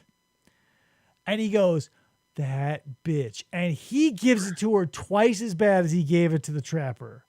He wants people to strike her in the street. He wants her to catch syphilis and all these diseases and die alone. Her name is Shamit? Shamash. Shamhat. Who? The prostitute. The harlot. Oh, I never took her name because there were so many, Shamhat. whatever, Shamhat. I don't think they said it. I didn't either, but in different translations, there could be different things. But whatever, it doesn't matter. So, after he goes on this fuck you tour of the two people that he wants to take down, Shamash, basically shows up in a holy vision. He's like, hey, man, let's be real. She gave you literally everything that you enjoyed in your life. She gave you bread, wine. She introduced you to Gilgamesh, yada. And so he immediately he does a heel turn and he goes, oh shit, you're right. He goes, I'm so sorry. He goes, blessings, coins. You're going to be rich and famous and have a great set of tits and all this other stuff. And he goes, yeah, oh boy, thank you so much. You're actually I love you. You're such a great bitch. Never takes back the shit he says about the trapper. Also an integral part, still cursed. Yeah. Still fuck that guy. Yeah. And so the closer that Enkidu gets to death, the more he's pissed because he's going through the 7 stages. And he's like, I don't want to die. This sucks. He's like, we were only doing literally what they told us we could do. And they run up and appeal to the gods, which is rejected. And so Gilgamesh tries to make him feel better. He says, after you die, he's like, all the people in town fucking love you, bro. He's like, the women are singing, the men are crying, the children are this, blah, blah, blah, blah. All these members of society are doing these things in memory of you. All of us who mourn you are going to grow out our hair because apparently that's what you did when somebody died in ancient Sumeria. You grow your hair out. And day after day after day, he watches his friend wither away and die until at the very last, he is watching him and he sees there's no movement on Enkidu anymore. And so he reaches out and he touches him and he's dead. No heartbeat. And he's like, oh, this sucks. And he mourns with the body for 2 weeks. He keeps the body around mourning so long, wailing throughout the city that they finally have to take the body from him because it had become infested with worm. So he let Enkidu get covered in maggots. And so, they take him and that's, this is the first half of our epic because at this point, in our hero's journey, Gilgamesh is going to now have to deal with the concept of death and roam a forest for a while. But for our purposes, that's it. So Enkidu, gonzo. It's interesting that Gilgamesh started off as such a douchebag, like complete waste. Like when I started reading it and then found the audiobook, I was like, this guy's the villain. What the fuck? And then he becomes the person. But by virtue of the fact that he just found someone as wild as he was. And so there are several interpretations of this story. I will give you what seems to be the most legitimate for contemporary purposes. This fable outlines the succumbing of wildness, essentially savagery, to civilization. This tale represents Enkidu, a wild man, being brought in and tamed by Gilgamesh, who then learns that a society that being a civilized, you can't just take like prima nocta, like all these things. You must, and Enkidu brings that from nature, oddly enough. He says, you must rule justly. You must be a kind king. And so, so again, that harlot who taught Enkidu how to be a good dude, who then went on to teach Gilgamesh how to be a good king. That harlot gets zero credit, by the way, except for the blessings at the end. So I have a question. Sure. Gilgamesh. Yeah. Was he born? He was born into power. Was he born into? That's the thing. Doing the things that he did. The tale starts literally. The prologue is he is perfect, he is beautiful, he is strong, he is 2/3 God, 1/3 man, and he rules Uruk. That is it. That's all we know. He literally does whatever he wants. Yeah. So you don't know if he emerges, learned those behaviors. No. Yeah, he emerges fully formed as a ruler of Uruk. And I imagine because it is his journey we are following, he initially represents savagery, barbarism. He takes, conscripts, he does what he wants because by virtue of him being the strongest. And that's not what civilization is. He learns throughout the story that civilization is not ruled by tooth and claw. It is not the strongest. It is not the fastest. It is the smartest. It is the most clever. It is the most diplomatic. And it's all taught to him via Enkidu, a man made out of clay by a goddess, taught by a prostitute who he banged for 6 days and 7 nights. Kayla says sham hat sounds like a reject throwaway while searching for highway hats inventory. Probably, yeah. You would definitely be like, nope, shamat, gonzo. But I really enjoyed this fable, even though it's fragmentary.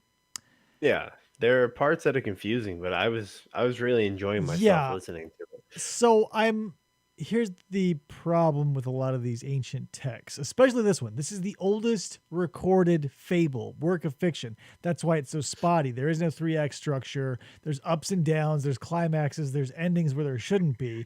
But that's the problem, is it's the first piece of literature we have.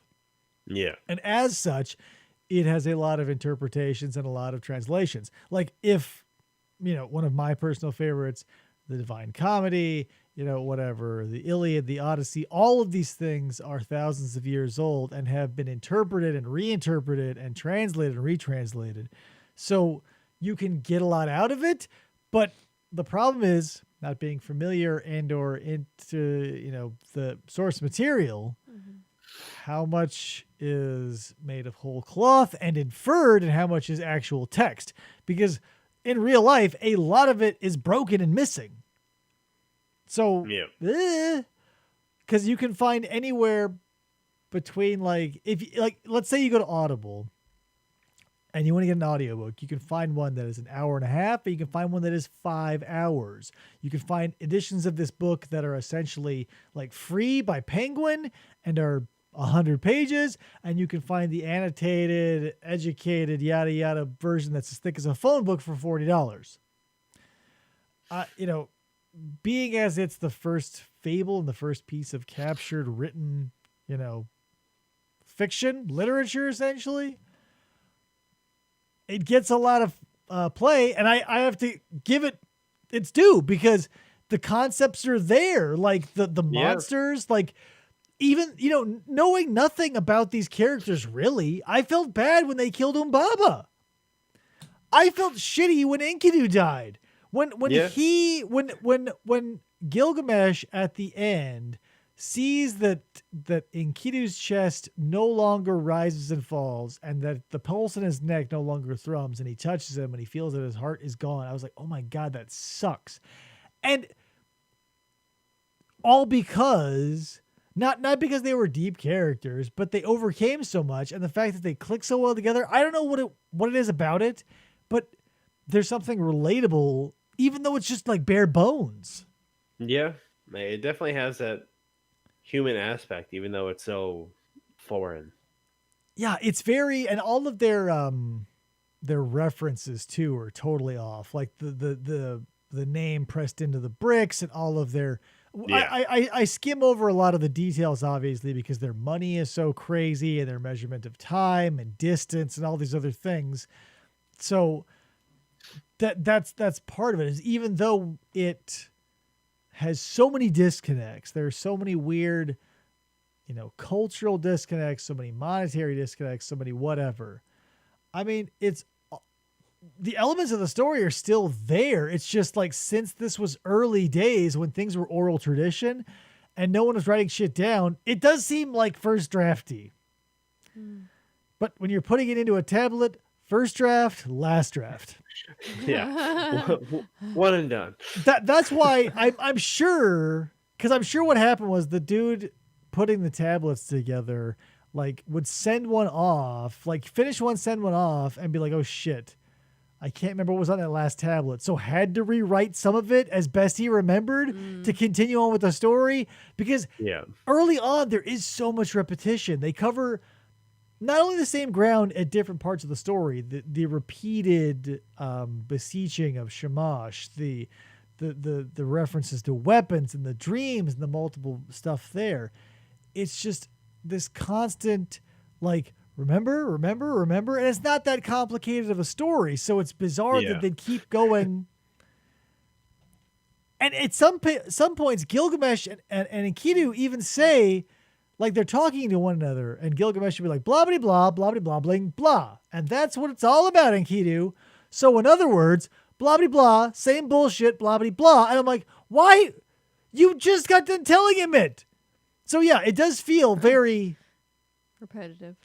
Not only repetitive, but like, if this had even been given the gift of multiple drafts and like just being able to be put on paper instead of chiseled into stone, and given the benefit of hindsight, and instead of having to put it and like set it and forget it, essentially, not bad for a first draft. Yeah, for a capturing of an oral history that is boiled down from Sumerian and the culture that predated that, Akkadian, I want to say.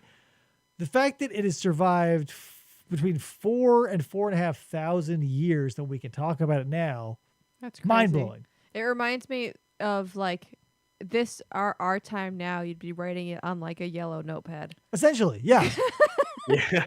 Because like here are the things. Rough draft. All over the wall. Yeah. The old things that I like in order of progression are so crazy. So if we start here, which is like the earliest thing we're ever going to see, because it's the first fable ever. So we've got the Epic of Gilgamesh on stone tablets. Then we've got, what's one of my favorites? I want to say the Divine Comedy, but there's got to be something before that. I have no idea what's before. Well, whatever. Moral of the story is Meditations. The Meditations by Marcus Aurelius, written at or around 100 AD. So we have 450 BC, 100 AD. Then you have the Divine Comedy, which is around the 1400s, and all of these things. They're bigger than all of us, but the reason why they sustain, I think, is because like the characters don't necessarily need to be there, but all the good stories that last touch upon fear and or primal, like they appeal to your lizard brain. Gilgamesh is a story of friendship. Gilgamesh is a story of two dudes becoming best buddies and experiencing heartbreak. Well, it's just humanity. It's weird for me personally to think that there were people that long ago, like just like there was like us that far. They had money, in the they had past. written language. Yeah, and it's just weird to. It's just stories of humanity that long ago. Yeah, and that's the thing. The human experience hasn't changed a bit. Like the players have changed the masks that they wear, but coming to terms when Gilgamesh, when allegorically he and Enkidu are coming to terms with civilization being superior to the rule of the knife and club, like that was a big deal to them. Mm-hmm. Like that was something, because I'm sure as we today have people who want to be regressive and to instill the broken ideals and or activities of the past, you've got to remember there were people back then too. So as people were moving into cities, people were becoming agriculturalized, that there were the hangers-on who wanted to live in tribes out in the wilderness, who wanted to fight, who wanted to wear animal pelts. There's always going to be those people who want the old ways. And that's life. Mm-hmm. Like that's everything. In the Inferno, it's a story of two friends finding it's a road trip movie where they meet a girl at the end. And it's essentially the same thing. It's just people moving through life with one another and being like, that's weird, or like, it was a crazy adventure or whatever. But we have each other. We've got,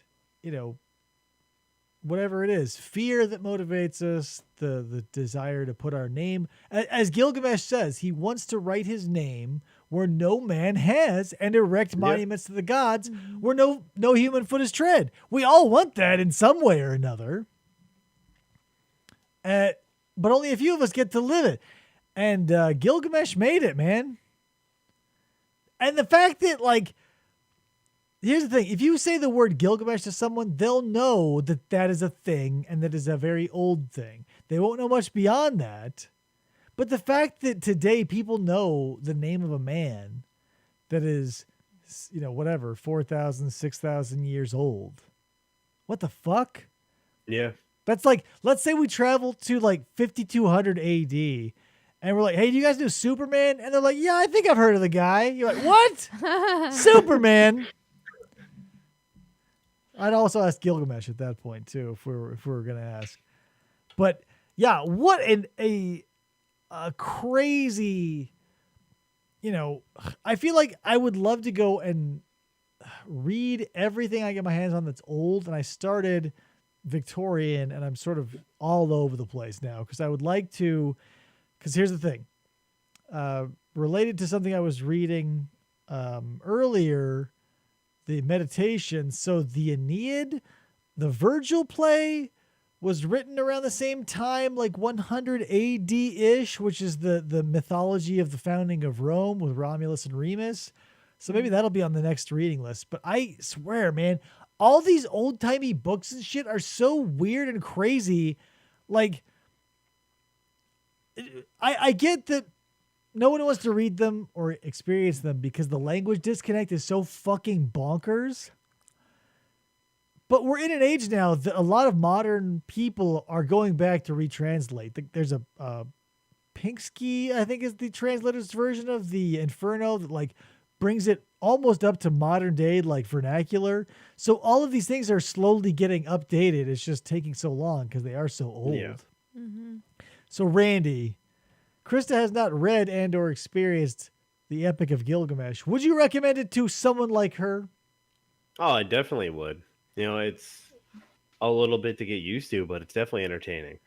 I think I'm going to have to buy the book, one of the translations. One of my translations of Meditations by Marcus Aurelius just got here, and I think I'm going to have to pick up a copy of the Epic of and his name too is so like. Well, I want to know what happens in the last half of the story. Oh, I know what happens. Just looking at like the character list, it seems super interesting. Like the more of the characters that show up. Well, here's the crazy part is like the first half of the Epic of Gilgamesh is the spurning on of Gilgamesh to kill Humbaba is he knows he is mortal. He recognizes that he is mortal and that he has but a short time to make his name, and that's what spurs him on. It's not until the death of Enkidu that he really has that nail driven home. Mm-hmm. And he has to deal with that concept and the fact that, you know, he gets to see his best friend die and essentially come to, you know, it ties into the meditations. Once you recognize that once you pass into infinity, your legacy is not guaranteed. Once you come to terms with that, you'll be a happier person. So Gilgamesh in the end, I don't want to spoil it, but he doesn't get what he wants, but he gets what he needs. Yeah. I like listening to like your guys' interpretations of it because reading something like that is if hard you're not of a mind and you're not of that type of personality to dissect the old English translation and you don't like that puzzle, there's a barrier for entry. Yeah. So Randy, maybe next time we talk about part 2 and we talk about Gilgamesh's epic journey of self-discovery and dealing with grief. I'd be down to do that.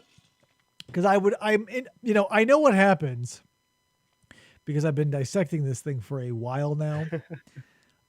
But I'm still, based on what we've gone through so far has been written and translated, and how you can see it's gotten, maybe you can back this up, maybe you can't, but as you go along in the story, you see it get better written. You know what I mean? Yeah, like the stuttering stops, the repetition stops, the action picks up. Yeah, they trim a lot of the fat. It definitely becomes more clear. Yeah, like I think the part of the Enkidu filling the hunters traps is repeated like 3 times in a row. Yeah. Like, I don't know what's happening right now. I feel like by the time we get to by the time we're in the cedar forest, all of those kinks are worked out and there's very little annoying repetition in there. Still, there are a million references to their gods, you know, and it's all bonkers. But the major players, their names don't matter. The moral of the story is this, although a story of epic friendship, the first half that we've covered has been a story of epic friendship. It has also been a story of epic gaslighting because he's got a direct line to 2 gods. He's got his personal god, Lingonberry. He's got his dad, Shamash. He's got his mom who can talk to the gods whenever she wants. And nobody at no point is like, you know. That's Nin's son, right? Ninsun, yeah. And nobody along the way is like, wait, you want to kill the guardian of the dude? You want to kill the guardian of the woods, which is our domain and keeps literal monsters from coming and attacking us, and you want to kill this guy? Okay. All right. It's fucked. Sorry. Like that was listen, Gilgamesh got a fucked deal, and I can only imagine it is simply because he was a dick ruler early on. Yeah. I can see that. They don't the description of Humbaba on here is super interesting. It's a million different things. So what does that one say? It says, the fearsome demon who guards the cedar forest forbidden to mortals. Humbaba's 7 garments produce an aura that paralyzes with fear anyone who would withstand him. He is the personification of awesome natural power and menace. Yeah. His mouth is fire. He roars like a flood and breathes death, much like an erupting volcano. I forgot something. So when remember in the story when they take the head of Humbaba to the gods, the god they go to is Inu, I think, or Enon? Ea? Ea. whatever. Or Anu. Anu. Anu is the father of gods and the god of firmament. So Anu is the one who is the pissed one. He's like, Yeah. what the fuck? Like he gets like Yeah, he's furious. They say, hey buddy, we killed him, Umbaba, and he's like, you motherfucker. So he immediately like he rips the 7 armors and the sword from our dudes Enkidu and Gilgamesh.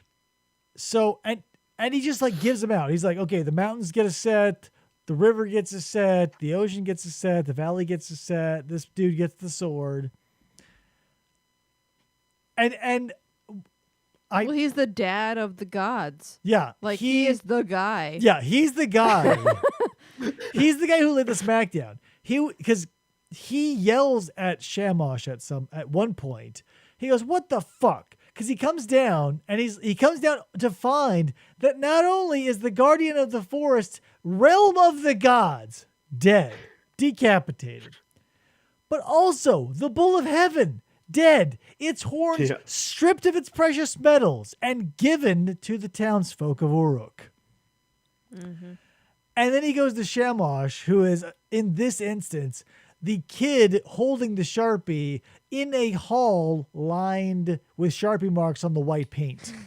And he goes, you motherfucker, you have been literally involved in every step. Every time he came to you for help, you gave it to him. You let him do this. Fuck you. And that's why they kill Enkidu. Yeah, that's why they make him decide.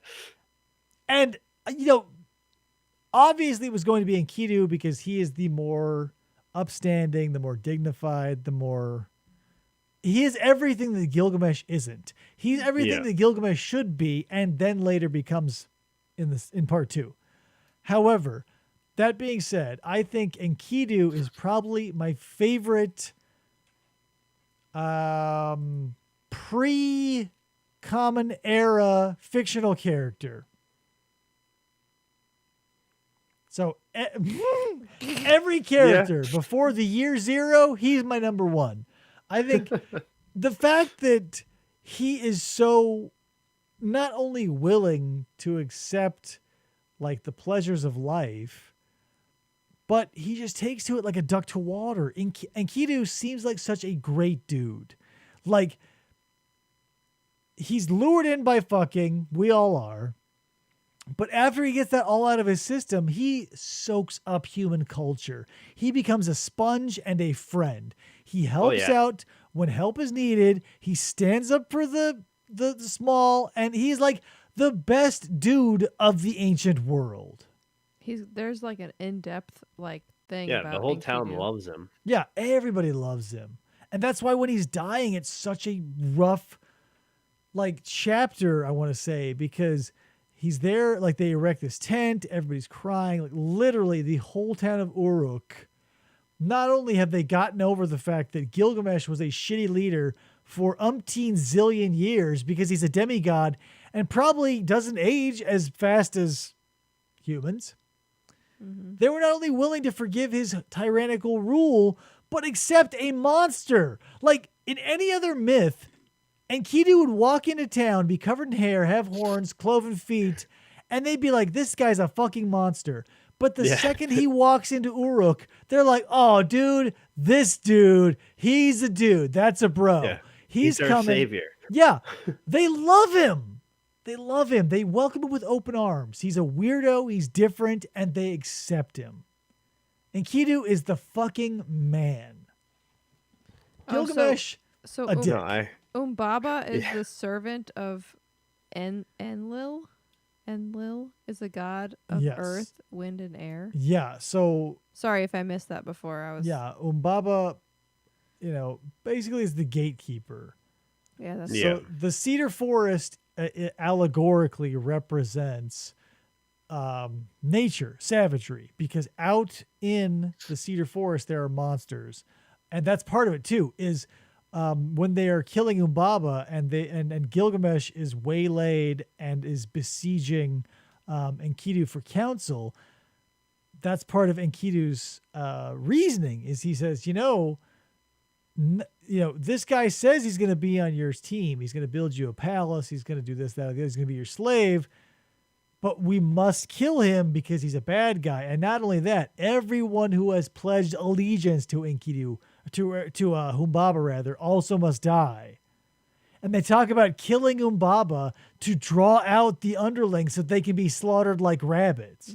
Enkidu doesn't fuck around. And there's a weird moment because in every one of these mythology stories where a god or a deity or a monster gets killed, they are always in control of some natural element. And they reference that here. When Humbaba gets killed, they say something's weird. The guardian of the forest is dead. Like, it's weird. Yeah. It's silent. The mountains are strange. The woods are strange. You just killed the god that protects the forest. Yeah, it's going to be fucking strange, dude. It's kind of a big deal. You kill the gods of the earth or the ocean and the moon, you're going to be fucked. Mm-hmm.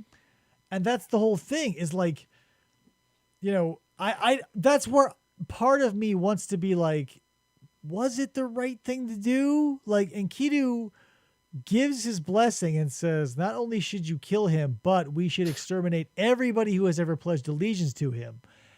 And Enkidu has never led me astray before, so that makes me think that Humbaba is the villain that everyone says he is. However, why would he be employed by the gods then, number one? Yeah. And also, like, if he is, like, offering you this, being trapped by the winds, if he is offering you essentially servitude for the rest of your natural life, because he obviously, like, he's got access to Shamash, the sun god. Going back on that deal would seem like a bad strategy. Mm-hmm. So it's confusing. That part of the story is confusing because you could, like, Gilgamesh could have, proven himself, because what more like when you bring back your enemy's head on a pike, that is something.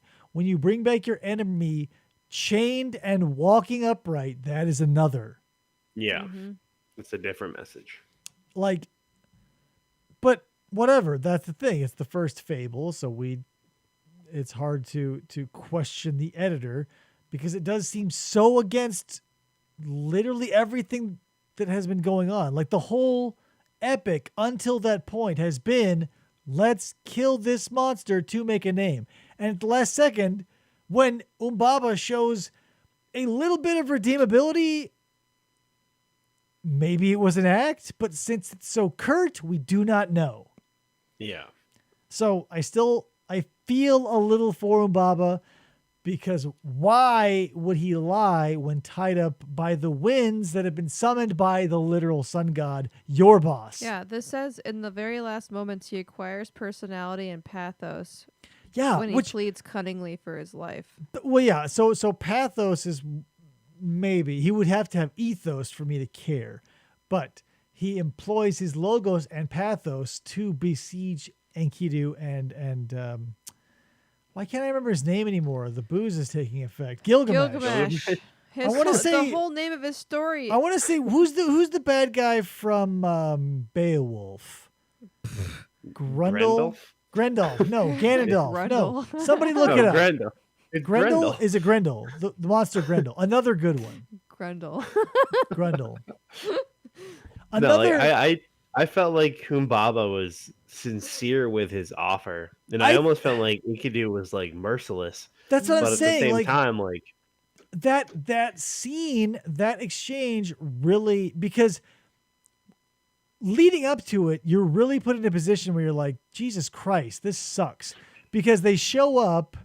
He's like Humbaba has just woken up, so he's already behind the 8 ball. Yeah. He's wearing groggy. He's groggy. He's wearing one of his 7 suits of armor. And his long johns. And when he comes out to be like, hey, what the fuck are you kids doing on my lawn? He's held and buffeted by winds as 2 dudes who he's never met before destroy his yard. Mm-hmm. Yeah, just wreck his shit. And then when he begs for mercy after watching them destroy everything, and he's at the mercy of them, held captive by the god Shamash, He says, please, Gilgamesh, please, look into your heart. This is your chance for redemption. And for a moment, you think Gilgamesh has learned. He's no longer the tyrant.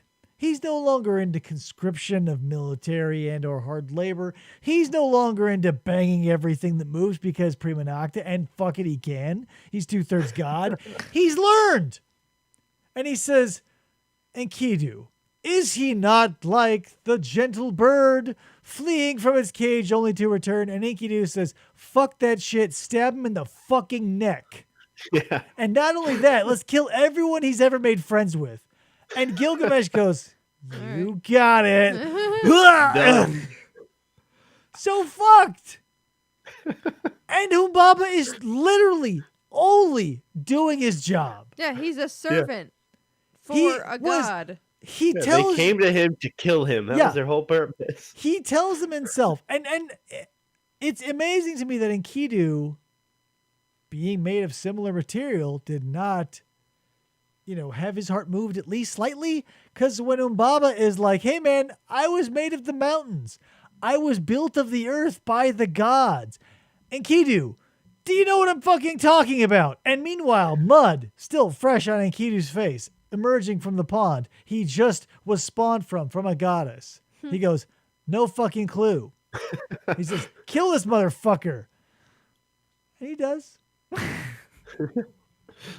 But it's so fucked. And that's the weird thing to me is the thing that pushed Enkidu into destruction was not his endorsement to kill Humbaba, but the simple throwing of a bull's thigh into the face of Ishtar. Mm-hmm. Like, because what's his nuts? He was going to let him go. He was like, yeah, I'll use you as a giant manslave. And Enkidu's like, no, kill him. And the gods are like, oh, we're pissed, but that guy and his little buddy, his little wild man.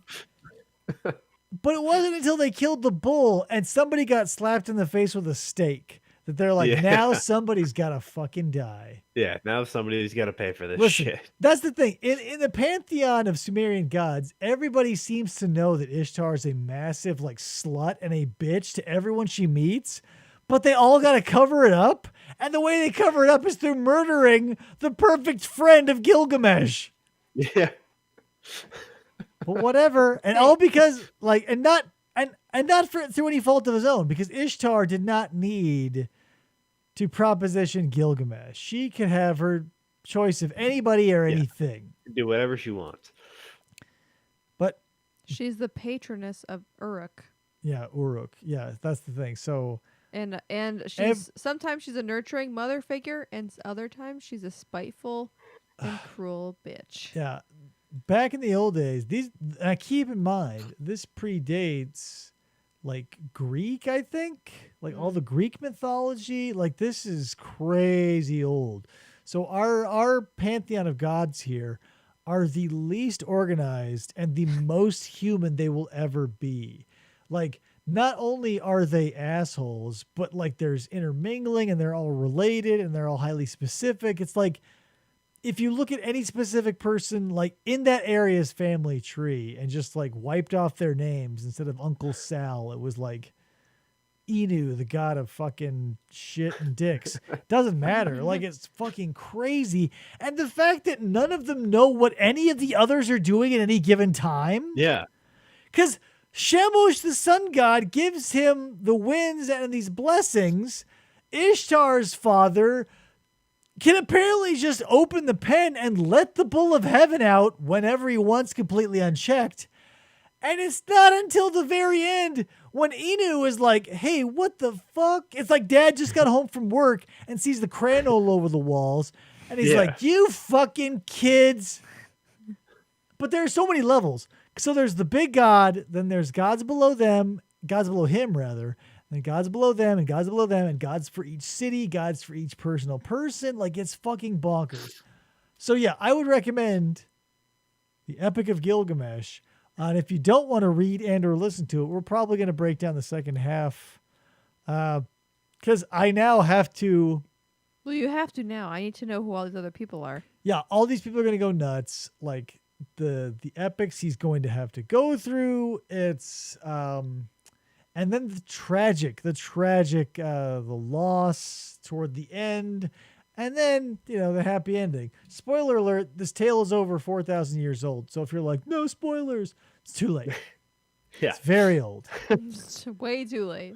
Frankenstein was the monster.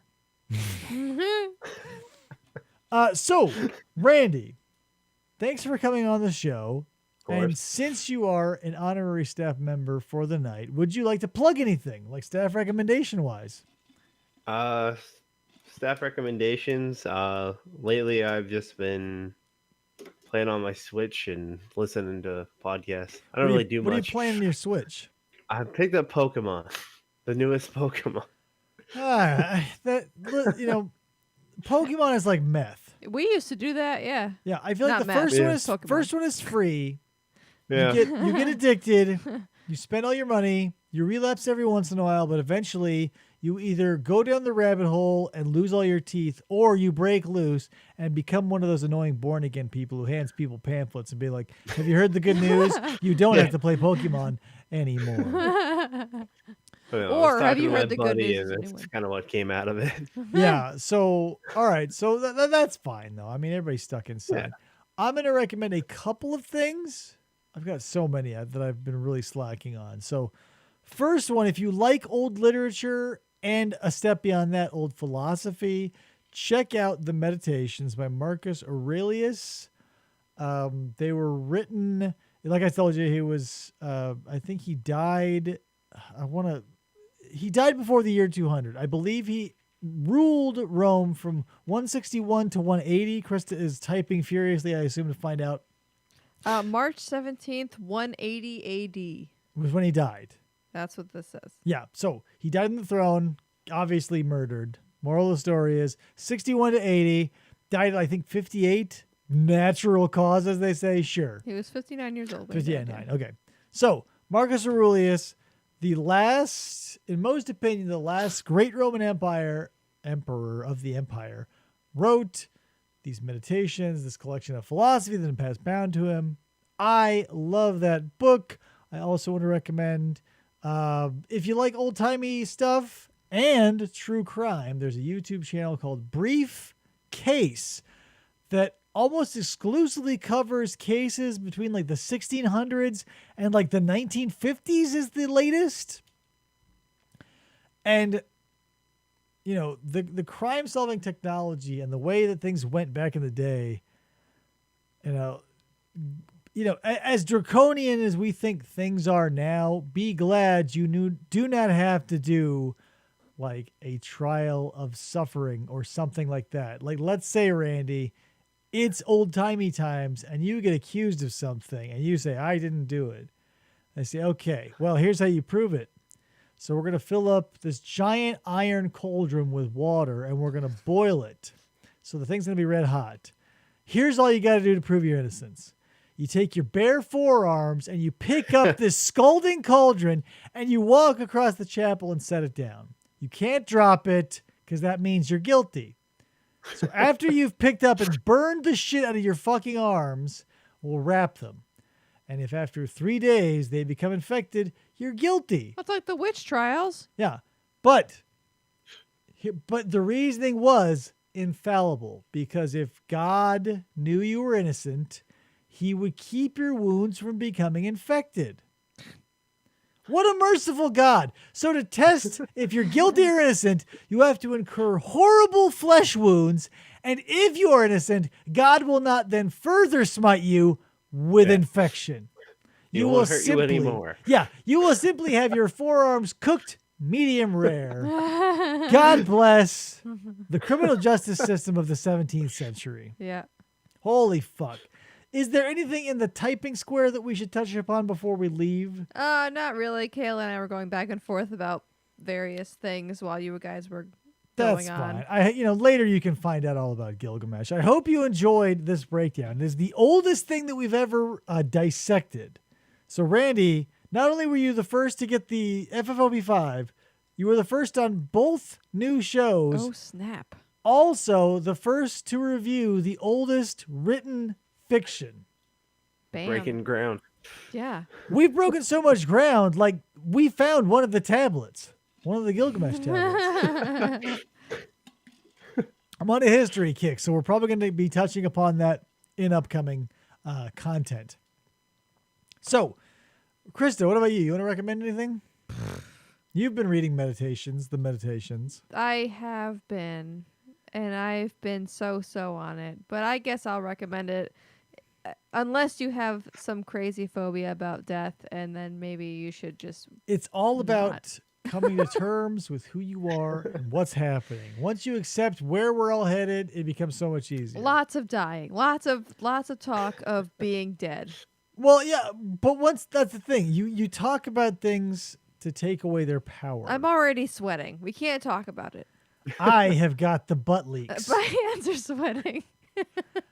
All right, guys. Am I forgetting? Oh, look, we could do, I guess, plugs of our stuff. Be like Popeye. Twitter, Be Like Popeye, our Flamingo merch. Friday. If you are looking at this video right now, and you are because you're hearing my voice, if you scroll down in the notes, there's the links to our website, which you can go and look at. I don't know why you would. Who knows? Websites are a thing. There's the merch store, which I do recommend because we got our Flamingo Friday stuff and our Be Like Popeye stuff. Supports the Heart Animal Rescue here in Arizona. There's also probably another link to something. Click on that one too. I should put my stuff on your links. Anyway, guys. Kayla says it was fun. Thank you. I am glad. Here's the thing. This is, in all honesty, this is a proof of concept for an Inferno dissection. Oh, one thing she said was, so the story of Gilgamesh is about doing the forbidden dance, which includes Michael Jackson's Shaman. Essentially. Because she said the lambada is the forbidden dance. Yeah. and that's part of it, is the thing that turns a wild man civilized is fucking. Yeah. Which you'd think is completely counterintuitive. Yeah. But whatever. So yeah, moral of the story is this is kind of like a proof of concept. I would love to do a long ass series of all the cantos of the Inferno. Because, again, my favorite book. Randy, if you have not, pick it up. I have not. Oh, my God. Do it. So good. Like, in most books, you expect, the hero's journey, the 3-act structure, blah, blah, blah, blah. This isn't that. So don't get your hopes up that it's going to be, like, action-packed. But it's a walking tour narrated by, what's his nuts? Not Dante, Virgil. Virgil, the guy who wrote the Aeneid, commissioned by maybe Aurelius, but around that time was written. And it's just a walking tour through hell with two dudes being like, isn't that fucking crazy over there? And Dante's like, oh man, what's that fucking thing? And Virgil's like, oh man.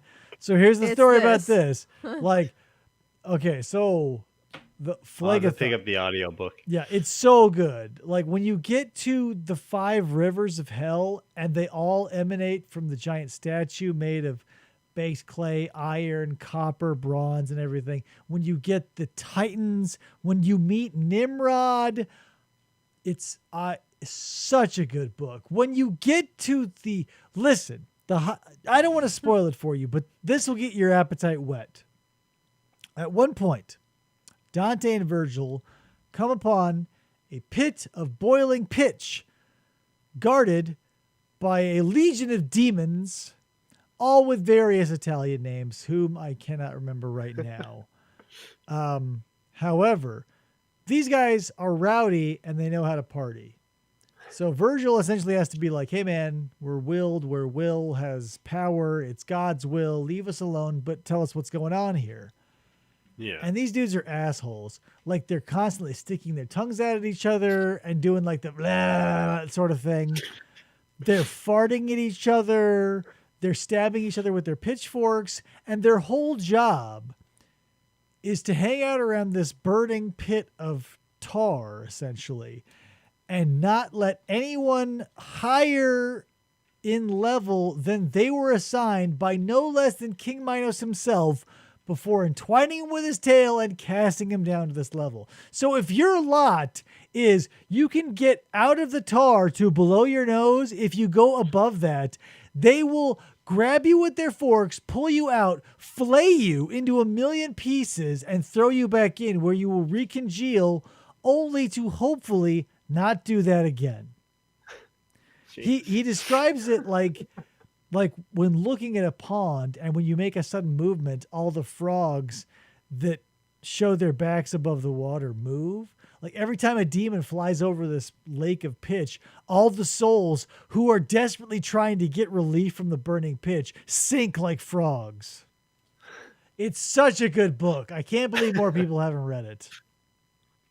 Anyway, guys, thanks for watching. Thanks for listening. If this is the future, live long and prosper. Randy, thanks for being on the show, buddy. I appreciate it. Last minute accommodations, but you always come through in a pinch. You're like the PJ of Randy's. Yes. That's good. Randy's get bad names. Oh, man. Listen, this is off topic, obviously. And since I'm drunk, we're going off. I wrote, and we thought we were ending. And Kayla says, it's not a real show unless David tries to end it at least 3 times. Every I ending. have to pee so bad. Every ending gets us closer to that real ending. And now I can't remember what I was diverting attention for. Listen, PJ and Randy. PJ and Randy. No, it's gone. I forgot. All right. It. Cool. Anyway, guys, check out classic literature, and beyond that, check out ancient literature. History did not begin until we started writing shit, so you might as well start reading it when they start writing it. Yeah. That's it. That's all I got. Flamingo Friday. Be like Popeye. Merch in our store. Be like Popeye. Hashtag Dirty Randy. Other things. I will come up. Oh, yeah. Hashtag Dirty Randy Studios. Yeah. All right. Bye, Randy. Bye, everybody watching. And we'll see you next time on Until My Battery Dies. Bye. Oh, good Lord. I have to pee. Okay.